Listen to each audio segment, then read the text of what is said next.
அனைவருக்கும் இனிய மாலை வணக்கம். தமிழ் வளர்த்த முன்னோர்களை தொழுது, இது தொன்தமிழ் வேர் தாங்கும் நிகழ்கால விழுது. எண்ணங்களை சீராக்கி வரலாற்றில் எழுது, இது வண்ணங்களை வசமாக்கும் பொன்மாலை பொழுது. 146வது பொன்மாலை பொழுது நிகழ்விற்கு வருகை தந்திருக்கும் சிறப்பு விருந்தினர், முதன்மை நூலகர், வாசகர்கள், நூலகர்கள் உள்ளிட்ட அவையோரையும், இணைய வழியாக இந்த நிகழ்வினை கண்டு கொண்டிருக்கும் வாசக அன்பர்கள் அனைவரையும் அன்போடு வரவேற்று மகிழ்கிறது நமது அண்ணா நூற்றாண்டு நூலகம். சிறப்பு விருந்தினர் முனைவர் சி. ஜோசப் பிரபாகர் அவர்களை வரவேற்று நமது அன்பின் வெளிப்பாடாய் நினைவு பரிசு வழங்கிட அண்ணா நூற்றாண்டு நூலகத்தின் முதன்மை நூலகர் மற்றும் தகவல் அலுவலர் அவர்களை அன்போடு அழைக்கிறோம். நன்றி. தொடர்ந்து இன்றைய சிறப்பு விருந்தினரை அவைக்கு அறிமுகம் செய்திட அண்ணா நூற்றாண்டு நூலகத்தின் நூலகர் முனைவர் ஆ. மணிகண்டன் அவர்களை அன்போடு அழைக்கிறோம். அனைவருக்கும் மாலை வணக்கம். முனைவர் சி. ஜோசப் பிரபாகர் அவர்கள் மத்திய மாநில கல்வி நிறுவனங்களில் நடைபெற்ற பல்வேறு கருத்தரங்குகள், மாநாடுகள், பயிற்சி பட்டறைகளில் கருத்தாளராகவும் சிறப்பு அழைப்பாளராகவும் கலந்து கொண்டு பிரபஞ்சம், இயற்பியலின் வாய்ப்புகள் உள்ளிட்ட தலைப்புகளில் உரையாற்றியுள்ளார். மேலும் CSIR, நெட், கேட், செட் போன்ற போட்டித் தேர்வுகளுக்கான வினாத்தாள் தீர்க்கும் திறன்கள் குறித்தும் விரிவுரைகள் வழங்கியுள்ளார். பள்ளி ஆசிரியர்கள் மற்றும் மாணவர்களுக்கான பயிற்சி திட்டங்களிலும் பாடநூல் உருவாக்கத்திலும் பங்களித்துள்ளார். Classical mechanics, quantum mechanics, physics training and talent search ஆகிய நிகழ்ச்சிகளை ஒருங்கிணைத்துள்ளார். +1 மற்றும் +2 இயற்பியல் பாடநூல் ஆசிரியர்களில் ஒருவரான இவர் நியூட்டன் முதல் ஈர்ப்பு அலைகள் வரை என்ற நூலையும் எழுதியுள்ளார். மேலும் இவரது 100க்கும் மேற்பட்ட காணொளி விரிவுரைகள் தமிழ்நாடு அரசு பள்ளிக்கல்வித்துறையின் மணற்கேணி செயலியில் பதிவேற்றம் செய்யப்பட்டுள்ளன. ஆல்பர்ட் ஐன்ஸ்டீன், காலம் வெளிகடந்த மனிதன், நிலவு, மனித குலத்தின் அறிவியல் ஆய்வகம், பச்சை வால் நட்சத்திரத்தை வரவேற்போம், கீழடியில் நானோ தொழில்நுட்பம் உள்ளிட்ட அறிவியல் கட்டுரைகளை நாளிதழ் மற்றும் இதழ்களில் எழுதியுள்ளார். இயற்பியல் விரிவுரையாளர், அறிவியல் எழுத்தாளர் என பன்முகத்தன்மையுடன் இயங்கி வரும் முனைவர் சி. ஜோசப் பிரபாகர் அவர்களின் பணி தொடர்ந்து சிறக்க அண்ணா நூற்றாண்டு நூலகம் சார்பாக மனமார்ந்த நன்றியை தெரிவித்துக் கொள்கிறோம். நிகழ்வில் தொடர்ந்து வியத்தகு குவாண்டம் உலகம் என்னும் தலைப்பில் உரையாற்றிட ஜோசப் பிரபாகர் அவர்களை அன்புடன் அழைக்கிறோம். அனைவருக்கும் இனிய மாலை வணக்கம். முதலாக இந்த மாதிரியான ஒரு அறிவியல் தலைப்பை பேசுவதற்கு வாய்ப்பு கொடுத்த அண்ணா நூற்றாண்டு நூலகத்தின் தலைமை இயக்குனர் மற்றும் இங்கிருக்கும் மற்ற பொன்மாலை பொழுதின் நிர்வாக அலுவலர்கள் அனைவருக்கும் எனது மனமார்ந்த நன்றியை தெரிவித்துக் கொள்கிறேன். இந்த தலைப்பை வியத்தகு குவாண்டம் உலகம் அப்படின்ற இந்த தலைப்பை கொடுத்ததுக்கு காரணம் என்னென்னு பார்த்தீங்கன்னா, இந்த வருடம் 2025ஆம் வருடம் ஐநா சபையானது international year of quantum mechanics, சர்வதேச குவாண்டம் அறிவியல் மற்றும் குவாண்டம் தொழில்நுட்பத்தின் ஆண்டாக அறிவித்துள்ளது. ஸோ ஏன் அப்படின்னு பார்த்தீங்கன்னா, இந்த 1925ஆம் ஆண்டு இந்த குவாண்டம் மெக்கானிக்ஸோடைய மிக முக்கியமான ஒரு அடிப்படை சில கோட்பாடுகளை உருவாக்கப்பட்டது.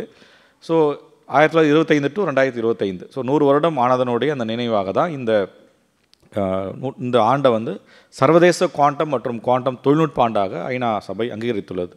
ஸோ இந்த அறிவிப்பு ஏன் ஒரு அறிவியல் கோட்பாட்டுக்கு இவ்வளோ பெரிய முக்கியத்துவம் கொடுக்கணுமான்னு பார்த்தீங்கன்னா, நமக்கு இந்த உரையை நான் முடிக்கும்போது உங்களுக்கு புரியும். ஸோ ஏன் இந்த ஒரு ஐநா சபை ஒரு அறிவியல் கோட்பாட்டுக்கு இவ்வளோ பெரிய முக்கியத்துவம் கொடுத்துருக்காங்க அப்படின்னு உங்களுக்கு புரியும். ஏன்னா இன்றைக்கி நம்ம இன்றைக்கி வாழ்ந்துக்கிட்டு இருக்கிற வாழ்க்கை, இன்றைக்கி இந்த மாதிரியான ஒரு தொழில்நுட்பம், செயற்கை நுண்ணறிவு, இந்த மாதிரியான பல்வேறு விதமான டெக்னாலஜிக்கல் அட்வான்ஸ்மெண்ட் நம்ம கண்ணால் பார்த்துக்கிட்டு இருக்கோம். இந்த தொழில்நுட்பத்திற்கான ஆணிவேர் அடித்தளத்தை இட்டது மிக முக்கிய பங்குன்னு பார்த்திங்கன்னா இந்த குவாண்டம் கோட்பாடு, குவாண்டம் அறிவியல் கோட்பாடு. ஸோ இது எல்லாமே நம்ம எல்லாருமே இந்த குவாண்டம் அறிவியல் கோட்பாடுடைய பயனாளிகள். ஸோ நம்ம எல்லாருமே அதுக்கான நம்ம பயனாளிகளுங்கும்போது நம்ம கண்டிப்பாக அதை பற்றியான அது எப்படி உருவாச்சு, அது எந்த அளவுக்கு மனித குலத்தை முன்னேற்றுச்சு, அது எந்த அளவுக்கு நம்முடைய வாழ்க்கையில் அது தாக்கம் செலுத்துது அப்படின்னு நம்ம தெரிஞ்சிக்க வேண்டிய கடமை இருக்குது. முழுக்க ஓகே இது குவாண்டம் அறிவியல்னால் இது ஃபிசிக்ஸ் படிக்கிறவங்க மட்டும்தான் தெரிஞ்சுக்கணும், இல்லை ஒன்லி சயின்ஸ், அப்படி கிடையாது. இது வந்து யாரெல்லாம் நம்ம வந்து இன்றைக்கி மொபைல் ஃபோன் யூஸ் பண்ணுறோமோ, யாரெல்லாம் இன்றைக்கி நம்ம வந்து ஏசி யூஸ் பண்ணுறோமோ, யாரெல்லாம் வந்து இன்றைக்கி டெக்னாலஜிக்கல் கெட்ஜெட்ஸ் யூஸ் பண்ணுறோமோ, கம்ப்யூட்டர் யூஸ் பண்ணுறோமோ, எல்லாருமே வந்து குவாண்டம் அறிவியலுடைய பயனாளிகள் தான். ஸோ அந்த வகையில் நம்ம வந்து அனைவருக்கும் சிந்திக்க தெரிந்த அனைவருக்கும் தெரிய வேண்டிய, புரிந்து கொள்ள வேண்டிய, நம்ம உணர வேண்டிய ஒரு அடிப்படை கோட்பாடு தான் குவாண்டம் அறிவியல். ஸோ அந்த வகையில் நம்ம வந்து இந்த ஒரு அற்புதமான நிகழ்வுக்கு வந்திருக்கிற நிறைய குழந்தைங்க வந்திருக்கிறாங்க. ரொம்ப ரொம்ப சந்தோஷமாக இருக்குது. பெரியவர்கள் முதல் குழந்தைகள் வரை வந்திருக்குங்க. அதெல்லாம் பார்க்கும்பொழுது உண்மையிலேயே ஒரு மிகப்பெரிய ஒரு ஊக்கமாகவும் இருக்குது.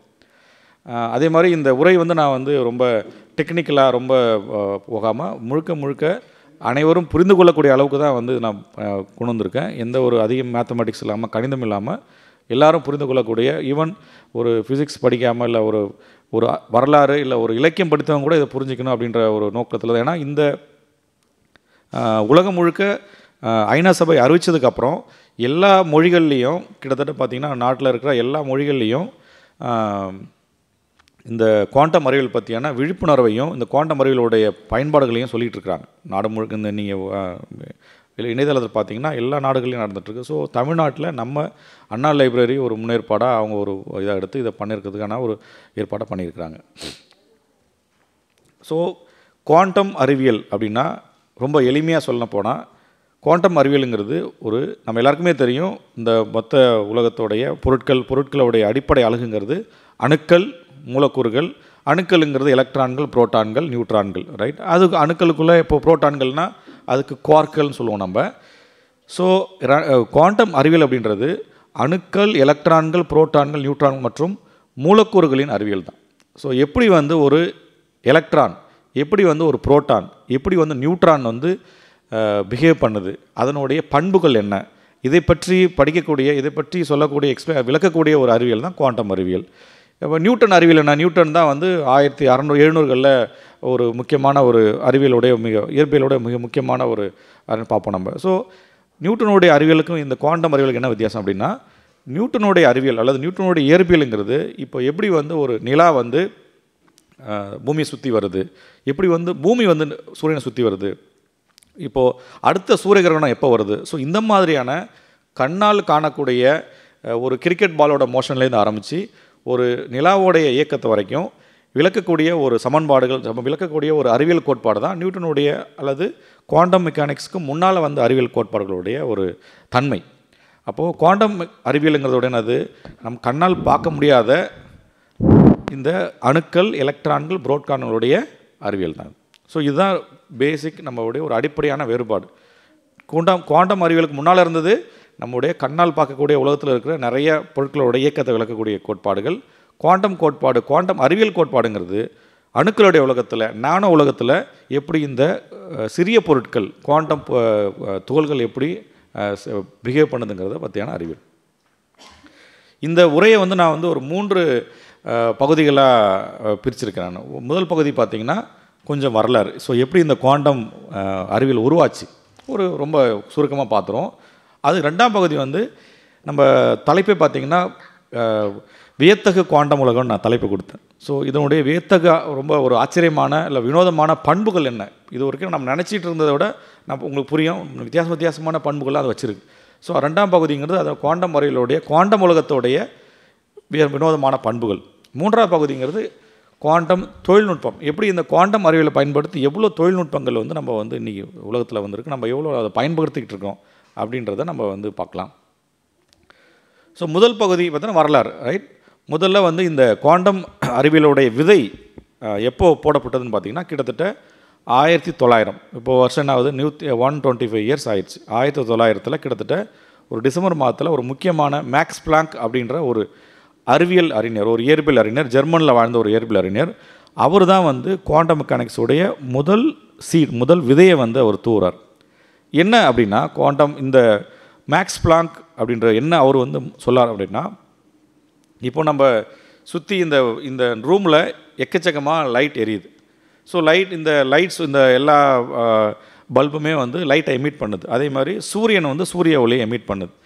அப்போது சூரிய ஒளியில் எத்தனை நிறங்கள் இருக்குது? குழந்தைகள் யாராவது சொல்லலாம், ஆன் பண்ணிவிட்டு. 7 colors. 7 நிறங்கள் இருக்குது. அது சார்ந்து அது இல்லாமல் 7 கலர் இல்லாமல் கூட புறஊதா கதிர்கள் கொஞ்சம் வருது. அதே மாதிரி அகச்சிவப்பு கதிர்கள் இருக்குது.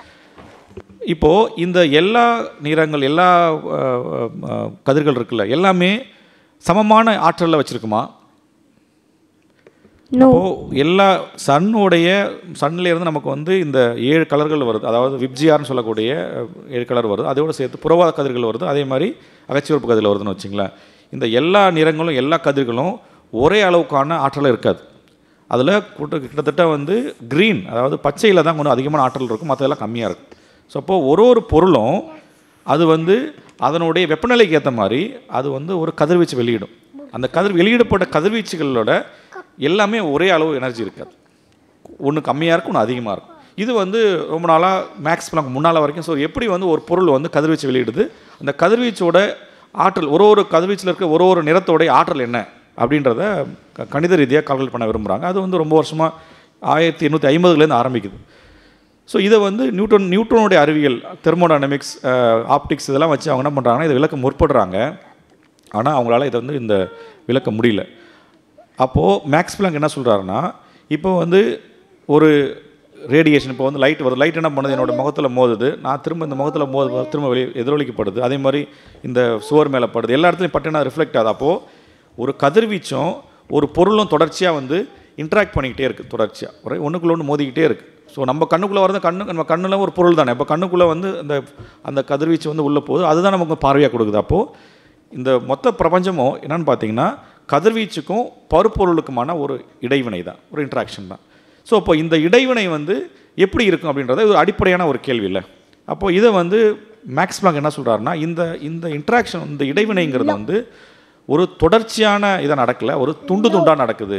துண்டா அப்படின்னு என்ன அப்படின்னா, அவங்க கீழே ஒரு படம் போட்டு பாருங்க. கண்டினியூஸாக நடக்கிறதுனா ஒரு ரேம்ப் மாதிரி இருக்குது பாருங்கள், அப்புறம் படிக்கட்டு மாதிரி இருக்குது. அப்போது மேக்ஸ் பிளாங்க்கு முன்னால் வரைக்கும் இந்த கதிர்வீச்சும் பருப்பொருளும் இன்ட்ராக்ட் பண்ணுறது ஒரு தொடர்ச்சியாக நடக்குதுன்னு சொல்கிறாங்க. பட் மேக்ஸ் பிளாங்க் தான் முதல் முறை என்ன பண்ணுறாருன்னா, இல்லை அது வந்து அந்த இடைவினைங்கிறது, அந்த ஆற்றலை பரிமாறிக்கொள்கிற அந்த முறைங்கிறது வந்து துண்டாக நடக்குது அப்படின்னு சொல்லி அவர் முதல்ல ஒரு அது வரைக்கும் யாரும் யோசிக்காத ஒரு கருத்தை சொல்கிறார். இதை நம்ம எளிமையாக புரிஞ்சிக்கலாம்னா எப்படி புரிஞ்சிக்கலாம்னா, நம்ம கடைக்கு போகிறோம், கடைக்கு போயிட்டு பால் வாங்குகிறோம், ரைட், 1/2 லிட்டர் பால் வாங்குகிறோம். அந்த பாலில் எவ்வளோ பால் மூலக்கூறு இருக்குன்னு கவுண்ட் பண்ண முடியுமா? கவுண்ட் பண்ண முடியாது. அதே நீங்கள் வந்து ஒரு 1/2 கிலோ பொட்டுக்கடலை வாங்குறீங்க, அதை பொறுமையாக உட்காந்து கவுண்ட் பண்ணிடலாம்ல. ஸோ அப்போது இந்த பால் வாங்குறதுங்கிறது ஒரு கண்டினியூஸ் எக்ஸ்சேஞ்ச், ரைட், ஒரு தொடர்ச்சியான ஒரு நம்ம கடைக்காரர்கிட்ட வாங்குகிறோம் திரும்ப. ஸோ அப்போது பாலை வந்து நம்ம கவுண்ட் பண்ண முடியாது. ஆனால் நீங்கள் இதை ஒரு பொட்டுக்கடலையோ ஒரு 20 முட்டை வாங்கினீங்கன்னா முட்டை எண்ணிடலாம். அப்போ இது வந்து ஒரு துண்டாக நம்ம வாங்குறது, right, we can able to count, தொடர்ச்சி நீங்கள் எண்ண முடியும். அதே மாதிரி இந்த ஒரு கதிர்வீச்சு வருது, கதிர்வீச்சு வந்து ஒரு பொருள் மேலே படுதுன்னா அந்த கதிர்வீச்சில் இருக்கிற ஆற்றலை வந்து இந்த மாதிரி விட்டு தான் கொடுக்குது. அது வந்து தொடர்ச்சியாக கொடுக்குறதில்ல. ஒரு பால் மாதிரி நம்ம இன்ட்ராக்ட் பண்ணாமல் ஒரு பொட்டுக்கடலை மாதிரி வந்து ஒன்று எதுவுமே கொடுக்காம இருக்கும். அப்படிலாம் 1 கொடுக்கும், 2 கொடுக்கும், 3 கொடுக்கும், 4 கொடுக்கும், 5. ஸோ அப்போது உங்களால் அந்த இடைவினை, அந்த இன்ட்ராக்ஷனுங்கிறது ஒரு டிஸ்கிரிட்டாக ஒரு குவாண்டம் அப்படின்ற வார்த்தை அங்கே தான் வந்துச்சு. குவாண்டம் அப்படின்னா ஒரு ஸ்மால் பேக்கெட், ஒரு சின்ன அமௌண்ட் அப்படின்றது. ஸோ அந்த எனர்ஜியை வந்து குவான்டைஸ்ட், அதாவது ஆற்றல் வந்து ஒரு குவான்டைஸ்ட் அளவில் இன்ட்ராக்ட் பண்ணப்படுது அப்படின்றது தான் முதல் முறையாக. அது வரைக்கும் இப்படி ஒரு கருத்தே இல்லை. எனர்ஜிங்கிறது ஒரு தொடர்ச்சியாக தான் நடந்துகிட்டு இருக்கும், தொடர்ச்சியாக தான் வந்து ஒரு பொருளோட வினை புரிஞ்சுக்கிட்டு இருக்குன்னு அப்படி நம்பிக்கிட்டு இருந்தாங்க. முதல் முறையாக இது துண்டாக நடக்குது அப்படின்றதான் மிக முக்கியமான ஒரு ஜம்ப், அதாவது அந்த சயின்டிஃபிக் தாட் ப்ராசஸ் ஒரு முக்கியமான ஜம்ப். ஸோ அங்கே தான் வந்து பார்த்தா அந்த குவாண்டம் அப்படின்ற வார்த்தையை வந்து அங்கே தான் வந்து அந்த ஐடியா வந்து வருது. ஸோ இதை நம்ம அந்த ஃபிசிக்ஸில் சொல்லுவோம் கரும்பொருள், பிளாக் பாடி ரேடியேஷன் சொல்லுவோம், அதனுடைய முதல் ஸ்டார்டிங் பாயிண்ட். அப்புறம் இது வந்து இப்போது 1905 நம்ம ஐன்ஸ்டைன், எல்லாரும் நம்ம போற்றக்கூடிய ஆல்பர்ட் ஐன்ஸ்டைன் வர்றாரு. ஸோ அவர் என்ன சொல்கிறாருன்னா, மேக்ஸ் பிளாங்க் சொன்னது கதிர்வீச்சு ஒரு பொருள் மேலே படும்போது இந்த ஆற்றல் பரிமாற்றங்கிறது வந்து துண்டு நடக்குதுன்னு சொன்னார். பட் ஐன்ஸ்டைன் என்ன சொல்கிறாருன்னா, இந்த கதிர்வீச்சு துண்டாக தான் இருக்குன்னு சொல்கிறார். ஸோ எவ்வளோ அடுத்த ஷிஃப்ட் பாருங்கள். ஸோ கதிர்வீச்சே என்னது, இப்போ நம்ம ரேடியேஷன் பார்க்குறோம், சன்லேருந்து ரேடியேஷன் வருது, கதிர்வீச்சு வருது, இந்த லைட்லேருந்து, இந்த சோர்ஸ்லேருந்து லைட் வருது. அப்போது இது எல்லாமே ஒரு குவான்டைஸ்டு பேக்கெட்ஸாக இருக்குது, அதாவது அதனுடைய ஒரு ஆற்றல் பொட்டலங்களாக இருக்குது அப்படின்றதான் ஐன்ஸ்டைனுடைய ஒரு மிக முக்கியமான அடுத்த கோட்பாடு. ஸோ அப்போது நம்மளுடைய புரிதல் எந்த அளவுக்கு மேம்படுது பாருங்கள். ஸோ முதல்ல வந்து ரெண்டு வினை புரியும் பொழுது துண்டு துண்டு நடக்குதுங்கிறத மேக்ஸ் பிளாங்க் சொல்கிறாரு. ஐன்ஸ்டீன் வந்து என்ன சொல்கிறாருன்னா, இல்லை அது மட்டும் இல்லை, இந்த கதிர்வீச்சே வந்து உங்களுக்கு வந்து குவான்டைஸ்டாக ஒரு பாக்கெட்டாக இருக்குது அப்படின்றது. ஸோ அந்த ஆற்றல் பொட்டலத்தை வந்து நம்ம அறிவியல் என்ன சொல்கிறோம்னா ஃபோட்டான் அப்படின்னு சொல்கிறோம். நீங்கள் பள்ளிகளில் படிச்சிருக்கலாம். ஃபோட்டான் அப்படின்றது, ஃபோட்டானா ஒன்றும் இல்லை, இந்த ஒளியோடைய ஒரு ஸ்மால் பாக்கெட் ஆஃப் எனர்ஜி தான் ஃபோட்டானுங்கிறது. இப்போ நமக்கு வந்து நீல கலர் இருக்குது, மஞ்சள் கலர் இருக்குது, சிவப்பு கலர் இருக்குது, பச்சை கலர் இருக்குது. அப்போது பச்சை கலருக்கு ஒரு டைப் ஆஃப் ஃபோட்டான்ஸ், அதை வந்து நம்ம க்ரீன் ஃபோட்டான்ஸ் சொல்லலாம். மஞ்சள் கலருக்கு எல்லோ ஃபோட்டான்ஸ், அதே மாதிரி நீல கலருக்கு ப்ளூ ஃபோட்டான்ஸ், யூவி ரேஸுக்கு அல்ட்ராவயலட் புறஊதா கதிருக்கு புறஊதா கதிர் ஃபோட்டான், அதே மாதிரி காமா ரேஸுக்கு gamma ray photon, X rays X ray photon, அகச்சிவப்பதில் இன்ஃப்ராரெட் ஃபோட்டான், ரேடியோ ஃபோட்டான். அப்போது இந்த ஃபோட்டானுக்கு எனர்ஜி எப்படி இருக்குன்னா, அந்த ஃபோட்டானுக்குன்னு ஒரு ஃப்ரீக்குவென்சி அதிர்வெண் இருக்கும். அந்த அதிர்வெண்ணை பொறுத்து தான் அந்த ஃபோட்டானுக்கு எனர்ஜி இருக்குன்னு சொல்கிறார். அது வரைக்கும் வந்து யாரும் அதிர்வெண்ணை வச்சு ஆற்றலை வந்து கணக்கிடல. ஸோ ஐன்ஸ்டீன் முறையாக ஒரு ஃபோட்டானுக்கு ஃப்ரீக்குவென்சி அதிர்வெண் அதிகம்னா அதனுடைய எனர்ஜி அதிகம், அதனுடைய ஆற்றல் அதிகங்கிறத முக்கியம் கொண்டு வரார்.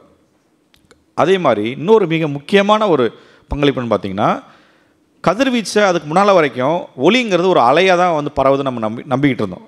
அறிவியல் சமூகமே, பொதுமக்கள் மட்டும் இல்லை, அறிவியல் சமூகம் நம்பிட்டு இருந்துச்சுன்னா ஒளிங்கிறது ஒரு அலையாக பரவுது அப்படின்றது நம்பிட்டு இருந்தோம். ஆனால் அவர் என்ன பண்ணுறாருன்னா, இந்த ஒளிமின் விளைவுன்னு சொல்லிட்டு ஃபோட்டோ எலக்ட்ரிக் எஃபெக்ட்னு சொல்லுவாங்க.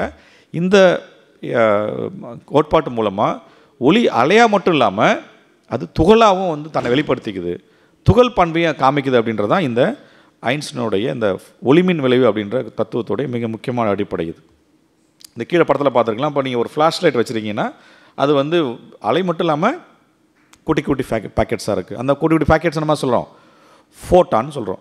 பேக்கெட்னால் உடனே வந்து ஃபிசிக்கலாக பேக்கெட் கிடையாது, ரைட்? இட் இஸ் நாட் ஒரு கண்ணால் பார்க்கக்கூடிய ஒரு பேக்கெட் கிடையாது. அது வந்து ஒரு ஆற்றல் பேக்கெட், ஆற்றல் பொட்டலம், ஆற்றல் தான் பேக்கெட்டாக இருக்குது. நீங்கள் உடனே வந்து அப்படின்னா குட்டி குட்டியாக நம்ம வந்து ஜூம் பண்ணி பார்த்தா அப்படி தெரியும். அது வந்து ஃபிசிக்கல் பேக்கெட் கிடையாது, முழுக்க இது வந்து ஒரு ஆற்றல் பேக்கெட், ரைட்? அடுத்தது மிக முக்கியமான இந்த குவாண்டம் இயற்பியலுடைய அடுத்த முக்கியமான முன்னேற்றம்னு பார்த்தீங்கன்னா ப்ரௌனியன் இயக்கம் நம்ம சொல்லுவோம். ப்ரௌனியன் இயக்கம் அப்படின்னா, இப்போ நீங்கள் வந்து ஒரு பெரிய பக்கெட்டில் தண்ணி எடுத்துகிட்டு ஒரு சின்ன ஒரு ரொம்ப குட்டியான மகரந்தத்தூள், நம்ம பூவோட மகரந்தத்தூள் இருக்குது பார்த்தீங்களா, அதை உள்ளே போட்டிங்கன்னா என்ன பண்ணியிருக்கிறாங்கன்னா, அது பார்த்தீங்கன்னா அந்த மகரந்தூள் அப்படி முன்ன பின்ன போய் கண்ணா போனான்னு மூவ் ஆகிட்டே இருக்கும், ரேண்டமாக மூவ் ஆகிட்டு இருக்கும்.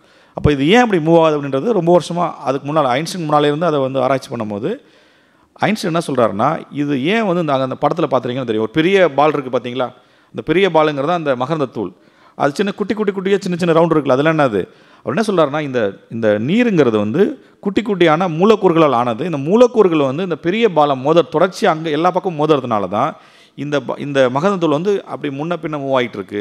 அப்போது இந்த மகரந்தத்தூளுடைய அந்த ஒரு chaotic motion is due to என்னது, இந்த நீர் அப்படின்றது ஒரு குட்டி பார்ட்டிகளால் ஆனது அப்படின்ற முதல் முறையாக நீர் இந்த மூலக்கூறு அப்படின்ற ஒரு ஐடியா வந்து எக்ஸ்பெரிமெண்டலாக ஒரு கணித ரீதியாக சமன்பாடு மூலமாக ஐன்ஸ்டீன் கொண்டு வர்றார்.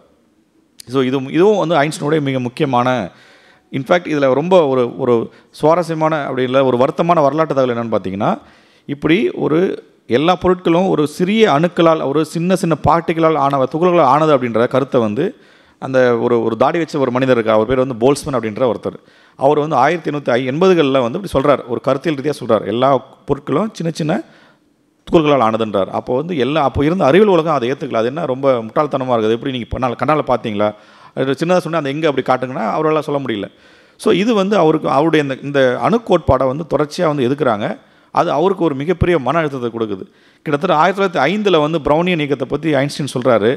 அது சொல்கிறதுக்கு ஒரு சில மாதங்களுக்கு முன்னால் வந்து இந்த போல்ஸ்மேன் வந்து தற்கொலை பண்ணிக்கிறார், அந்த மன அழுத்தம் தாங்க முடியாமல். ஸோ அப்போது எவ்வளோ ஒரு அணுக்கோட்பு, இன்றைக்கி அணுங்கிறது வந்து குழந்தைங்களை ஏற்றுக்கும், அணுக்கள் ஆமாம் அணுக்கு இருக்குது, அதில் என்ன இருக்குது, ரொம்ப எளிமையான ஒரு கருத்து.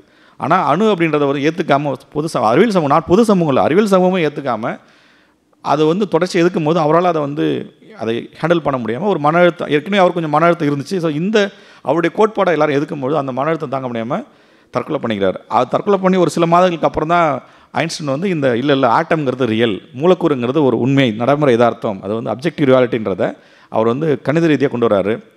ஸோ அதுக்கப்புறம் ஜீன் பெரின் அப்படின்றத அதை வந்து ஆய்வக பரிசோதனை மூலமாக இதை வந்து மூலக்கூறுகளும் அணுக்களும் நடைமுறையில் அது உண்மை இந்த உலகத்தில் இருக்குது அப்படின்றத நிரூபிக்க அவருக்கு வந்து நிரூபித்ததற்கு 1926ஆம் இயற்பியல் நோபல் பிரைஸ் கொடுக்குறாங்க. 22ஆம் வருஷம் பார்த்தீங்கன்னா ஐன்ஸ்டீனுக்கு நோபல் பிரைஸ் எது கொடுக்குறாங்கன்னா இந்த ஒளிமின் விளைவுன்னு சொன்னால் பார்த்தீங்களா ஃபோட்டோ எலக்ட்ரிக், அதுக்கு வந்து ஐன்ஸ்டீனுக்கு நோபல் பிரைஸ் கொடுக்குறாங்க.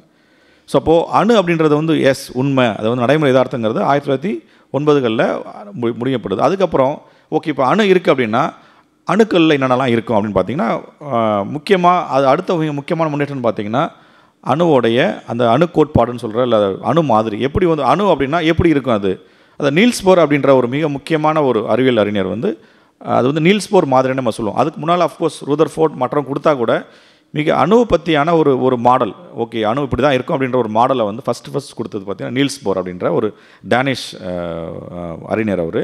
ஸோ அவருடைய அந்த அணு மாதிரிங்கிறது ரொம்ப சிம்பிள். என்னதுன்னா நம்முடைய சூரிய குடும்பம் இருக்குல்ல, சூரிய குடும்பத்தில் சூரியன் மையமாக இருக்குது, அதை சுற்றி வந்து எல்லா கிரகங்களும் சுற்றி வருது. அதே மாதிரி அணுவில் மையமாக வந்து அணுக்கரு இருக்குது, அணுக்கரை சுற்றி எலக்ட்ரான்லாம் சுற்றி வருது அப்படின்றத அவர் சொல்கிறார். ரொம்ப அது வந்து ஜஸ்ட் அப்படி என்ன பண்ண சூரிய குடும்ப மாதிரியை அணு மாதிரியை வந்து மாற்றிக்கிட்டார். ஸோ இந்த அணு மாதிரியை வச்சு சில ஆய்வக பரிசோதனையை அவரால் வந்து எளிதாக விளக்க முடியுது, சில ஆய்வக முடிவுகளை அவரால் விளக்க முடியல. அப்போது இந்த அணு மாதிரிங்கிறது ஒரு முக்கியமான ஒரு மைல்கல். அணுவை பற்றிய நம்ம புரிதலுக்கு இந்த நீல்ஸ் போர் அணு மாதிரிங்கிறது ஒரு மிக முக்கியமான மைல்கல். நான் ஏற்க சொன்னால குவாண்டம் அறிவியலுங்கிறது என்னது, அணுக்கள் மூலக்கூறுகள் எலக்ட்ரானுடைய அறிவியல். அந்த அறிவியலோட ஒரு முதல் கட்டம் என்னது, இந்த நீல்ஸ் போரோட அணு மாதிரி. ஸோ இது இதுலேயும் நிறைய குறைகள் இருக்குது, பட் ஆனால் இது வந்து முதல் வெற்றி நம்ம நினைக்கலாம். ரைட், 1913 இது நடந்திருக்கு. ஸோ இந்த அணு மாதிரி வச்சு தான் ஹைட்ரஜன் ஸ்பெக்ட்ரத்தை வந்து அஃப்கோர்ஸ் இது கொஞ்சம் நான் ஸ்கிப் பண்ணிடுறேன். இதில் வந்து எப்படி வந்து ஒரு ஹைட்ரஜன், இப்போ நீங்கள் வந்து ஒரு ஹைட்ரஜன் கேஸை நீங்கள் ஹீட் பண்ணிங்கன்னா அது வந்து ஒரு பர்டிகுலர் ரேடியேஷன் எமிட் பண்ணும்.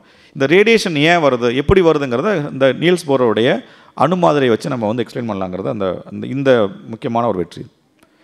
ரைட். ஸோ அப்போது அதுக்கப்புறம் பார்த்தீங்கன்னா இந்த 1924 அப்புறம் மிக முக்கியமான அடுத்த ஒரு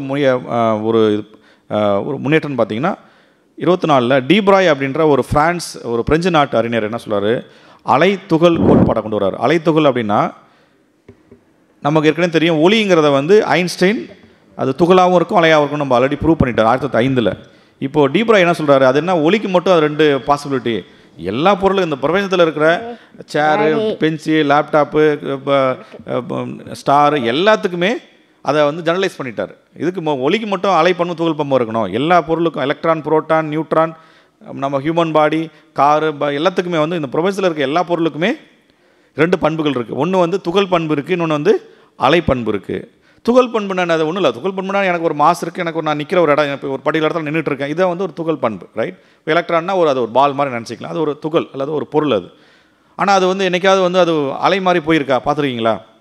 ஆனால் அவர் என்ன பண்ணுறாருன்னா ப்ரோப்போஸ் ஹைப்போதீசிஸ், ஓகே இல்லை அது துகளாக இருந்தால் கூட எங்கேயோ ஒரு இடத்துல அது வந்து அலை பண்பை காமிக்கலாம் அப்படின்றத வந்து அவர் வந்து முன் அனுமானம் வைக்கிறார். அதை வச்சு அவருடைய அந்த ஆய்வக பிஹெச்டி தீசிஸாக அதை வைக்கும்பொழுது யாரும் அதை ஏற்றுக்கல. அது எப்படி வந்து ஒரு எலக்ட்ரானுக்கோ புரோட்டானுக்கோ இல்லை ஒரு பொருளுக்கோ எப்படி அலை பண்பு இருக்க முடியும், எங்கேயாவது அலை மாதிரி என்ன, இப்போ நம்மளாம் அலைஞ்சு இப்படியா போகிறோம், நம்ம நடந்தானே போகிறோம். ஸோ யாருமே ஏற்றுக்கல.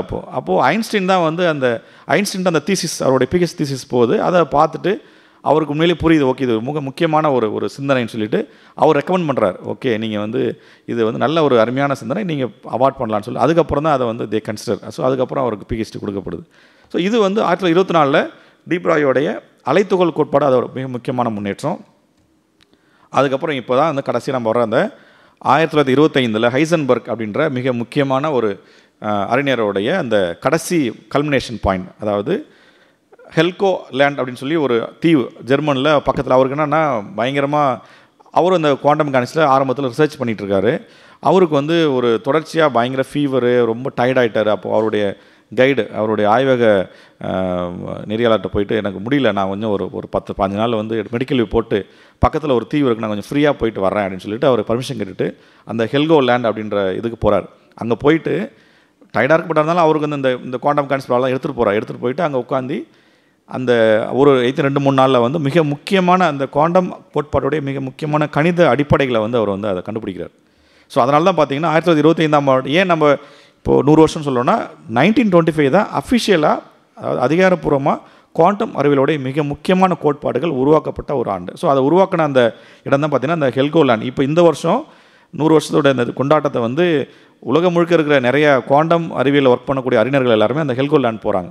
ஸோ நீங்கள் வெப்சைட்டில் போய் பார்த்தீங்கன்னா இந்த ஹெல்கோலேண்டில் எல்லாருமே வந்து அந்த ஹைசன்பர்க் இருந்த ஹோட்டலில் வந்து இப்போ பெரிய ஃபங்க்ஷன் ஜூன் மாதம் ஆரம்பி, ஏன்னா ஜூன் 6ஆம் தேதி தான் அதை வந்து கண்டுபிடிக்கிறார். ஸோ ஜூன் 6ஆம் தேதி வந்து இப்போது அங்கே ஒரு மிகப்பெரிய ஒரு அகில உலக அளவில் குவாண்டம் விழா நடக்க போகுது. அட்லீஸ்ட் நமக்கு வந்து நம்ம போய் நேரம் போகலனா கூட நம்ம கண்டிப்பாக அதை நம்ம லைவில் பார்க்க முடியும். ஸோ குவாண்டம் மெக்கானிக்ஸில் மிகப்பெரிய அளவுக்கு உலக புகழ்பெற்ற அறிஞர்கள் அங்கே போகிறாங்க. ஸோ ஏன் அப்போ இந்த 925 தான் அவருடைய அந்த கடைசியாக அந்த முக்கியமான ஒரு கோட்பாடு உருவாகுது. 1932 creation of quantum mechanics. Quantum mechanics உருவானதற்காக 1925 உருவாக்கினதுக்காக 32ஆம் வருஷம் வந்து அவருக்கு வந்து நோபல் பிரைஸ் வழங்கப்படுது.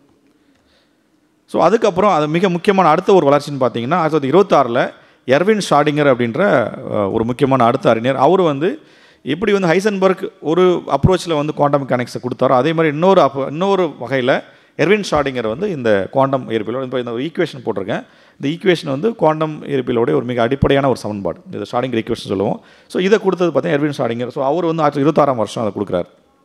கடைசியாக அதோடைய ஃபுல் ஒரு பேக்கேஜாக ஒரு முழுமைப்படுத்தப்பட்ட ஒரு அறிவியல் கோட்பாடாக வந்தது 1928ஆம் வருடம் பால் டிராக் அப்படின்ற ஒரு மிக முக்கியமான ஒரு அறிவியலறிஞர். அவர் வந்து ஐன்ஸ்டீனுடைய சார்பியல் தத்துவத்தையும் குவாண்டம் தத்துவத்தையும் ரெண்டாவது ரிலேட்டிவிஸ்டிக் குவாண்டம் மெக்கானிக்ஸ் அப்படின்றத கடைசியாக கொடுக்குறாரு. ஸோ இதுதான் வந்து கிட்டத்தட்ட 1900 ஆரம்பித்த அந்த ஒரு பயணம் 1928 ஆல்மோஸ்ட் ஒரு மிக முன்னதமான ஒரு அறிவியல் கோட்பாடாக உருவாயிடுச்சு. இன்ஃபேக்ட் ஒரு புத்தகம் இருக்குது, அது ஆங்கிலத்தில் 30 years that shook the world அப்படின்னா ஒரு 30 வருஷம் உலகத்தை உலுக்கிய ஒரு தியரினா அது வந்து இந்த குவாண்டம் தியரி. ஸோ இதுதான் வந்து ஒரு சுருக்கமான வரலாறு. அஃப்கோர்ஸ் நிறைய நான் விட்டுட்டேன், பட் ஒரு சுருக்கமான வரலாறுனா இதுதான். இந்த குவாண்டம் கோட்பாடை உருவாக்கின மிக முக்கியமான 3 பேர் தான். இப்போ ஒன்று வந்து இந்த பக்கம் இருக்கிறவர் ஷாடிங்கர், நடுவில் இருக்கிறவர் பால் டிராக், இந்த பக்கம் இருக்கிறவர் வந்து ஹைசன்பர்க். ஸோ 3 பேர் தான் இந்த குவாண்டம் அறிவியலை உருவாக்கின அடிப்படை விற்பனர்கள். ஓகே, இப்போ நம்ம வந்து முதல் பகுதியை முடிச்சிட்டோம். குவாண்டம் வரலாறு முடிஞ்சிச்சு. ஒரு எப்படி 1900 வந்து மேக்ஸ் பிளாங்க் ஆரம்பித்து, ஐன்ஸ்டீன் ஆரம்பித்து, அதுக்கப்புறம் போரு, அதுக்கப்புறம் de Broglie, Heisenberg and Schrodinger and Paul Dirac. Okay, இப்போ அடுத்தது வந்து இந்த குவாண்டம் அறிவியல் என்னென்னலாம் நமக்கு சொல்லுது, என்னென்னலாம் ஒரு வினோதமாக இருக்குது அப்படின்னு பார்த்தீங்கன்னா, முதல்ல வந்து குவாண்டம் அறிவியலோட அடிப்படையான ஒரு விஷயம் பார்த்திங்கன்னா, அது வந்து ஒரு அடிப்படையிலேயே ஒரு நிகழ்தகவு உள்ள ஒரு தியரி. நிகழ்தகவு என்ன சொல்லுவோன்னா, இப்போ நம்ம ஒரு ரூபா காயினை எடுத்து சுண்டி விட்டால் நான் உங்கள்கிட்ட கேட்குறேன், இப்போ என் கையில் வந்து விழும்போது அது பூ விழுமா தலை விழுமான்னு கேட்டால் சொல்லுவீங்க? Both sir. நம்மளால் துல்லியமாக சொல்ல முடியாதுல்ல, எது வேணாலும் பூ விழலாம் தலையை விழலாம். ஸோ பூ விழுறதுக்கு ஒரு 50% ப்ராபபிலிட்டி இருக்குது, தலை விழுறதுக்கு ஒரு 50% ப்ராபபிலிட்டி இருக்குது. இல்லை எனக்கு வந்து துல்லியமாக சொல்லணும்னா சொல்ல முடியுமா? நம்மளால் துல்லியமாக சொல்ல முடியாது, ஏன்னா நமக்கு துல்லியமாக சொல்ல முடியாது அதை, ரைட்? அப்போது இது பேர் தான் நிகழ்தகவுன்னு சொல்லுவோம். அப்போது பூ விழுறதுக்கான நிகழ்தகவு வந்து 0.5, தலை விழுறதுக்கு நிகழ்தகவு வந்து 0.5. ஸோ அதே மாதிரி ஒரு தாயக்கட்டையை நான் உருட்டி விட்றேன், தாயக்கட்டையில் 6, 1, 2, 3, 5. அப்போது 3 விழுறதுக்கு என்ன ப்ராபபிலிட்டினா அது 1/6ன்னு சொல்லுவோம். 4 விழுது. அப்போது இதெல்லாம் வந்து அடிப்படையாக நம்ம நிகழ்தகவு ஆல்ரெடி நமக்கு வந்து ஓரளவு புரியும். அதே மாதிரி எலக்ட்ரானுடைய, புரோட்டானுடைய, இல்லை குவாண்டம் எந்த ஒரு குவாண்டம் பொருளுடைய அந்த அடிப்படையில் அதனுடைய பண்புகள், அதனுடைய பொசிஷனையோ, அதனுடைய திசைவேகத்தையோ, அதனுடைய ஆற்றலையோ நீங்கள் தெரிஞ்சுக்கணுன்னா அது வந்து உறுதியாக நம்மளால் சொல்ல முடியாது. என்ன சொல்ல முடியும்? நிகழ்தகவோட ஓகே, இந்த ஆற்றலை வச்சுக்கிறதுக்கு இவ்வளோ நிகழ்தகவு, இந்த இடத்துல இருக்கிறதுக்கு இவ்வளோ நிகழ்தகவு. இப்போ இந்த ரூமில் வந்து ஒரு 10 எலக்ட்ரான் இருக்குன்னு வச்சிங்களேன், இந்த 10 எலக்ட்ரானும் இந்த வரிசை அந்த 10 சேரில் உட்காந்துருக்கு என்ன நிகழ்வுன்னு சொல்ல முடியும். ஆனால் இந்த சேரில் உட்காந்துருக்கா நம்மளால் சொல்ல முடியாது. ஸோ அடிப்படையிலேயே குவாண்டம் பொருட்கள், அதாவது எலக்ட்ரான், புரோட்டான், அணுக்கள், மூலக்கூறுகள் எல்லாமே குவாண்டம் பொருட்கள் தான். இந்த குவாண்டம் பொருட்கள் எல்லாம் அடிப்படையிலேயே அதனுடைய பண்புகளை நம்ம என்ன பண்ண முடியும்?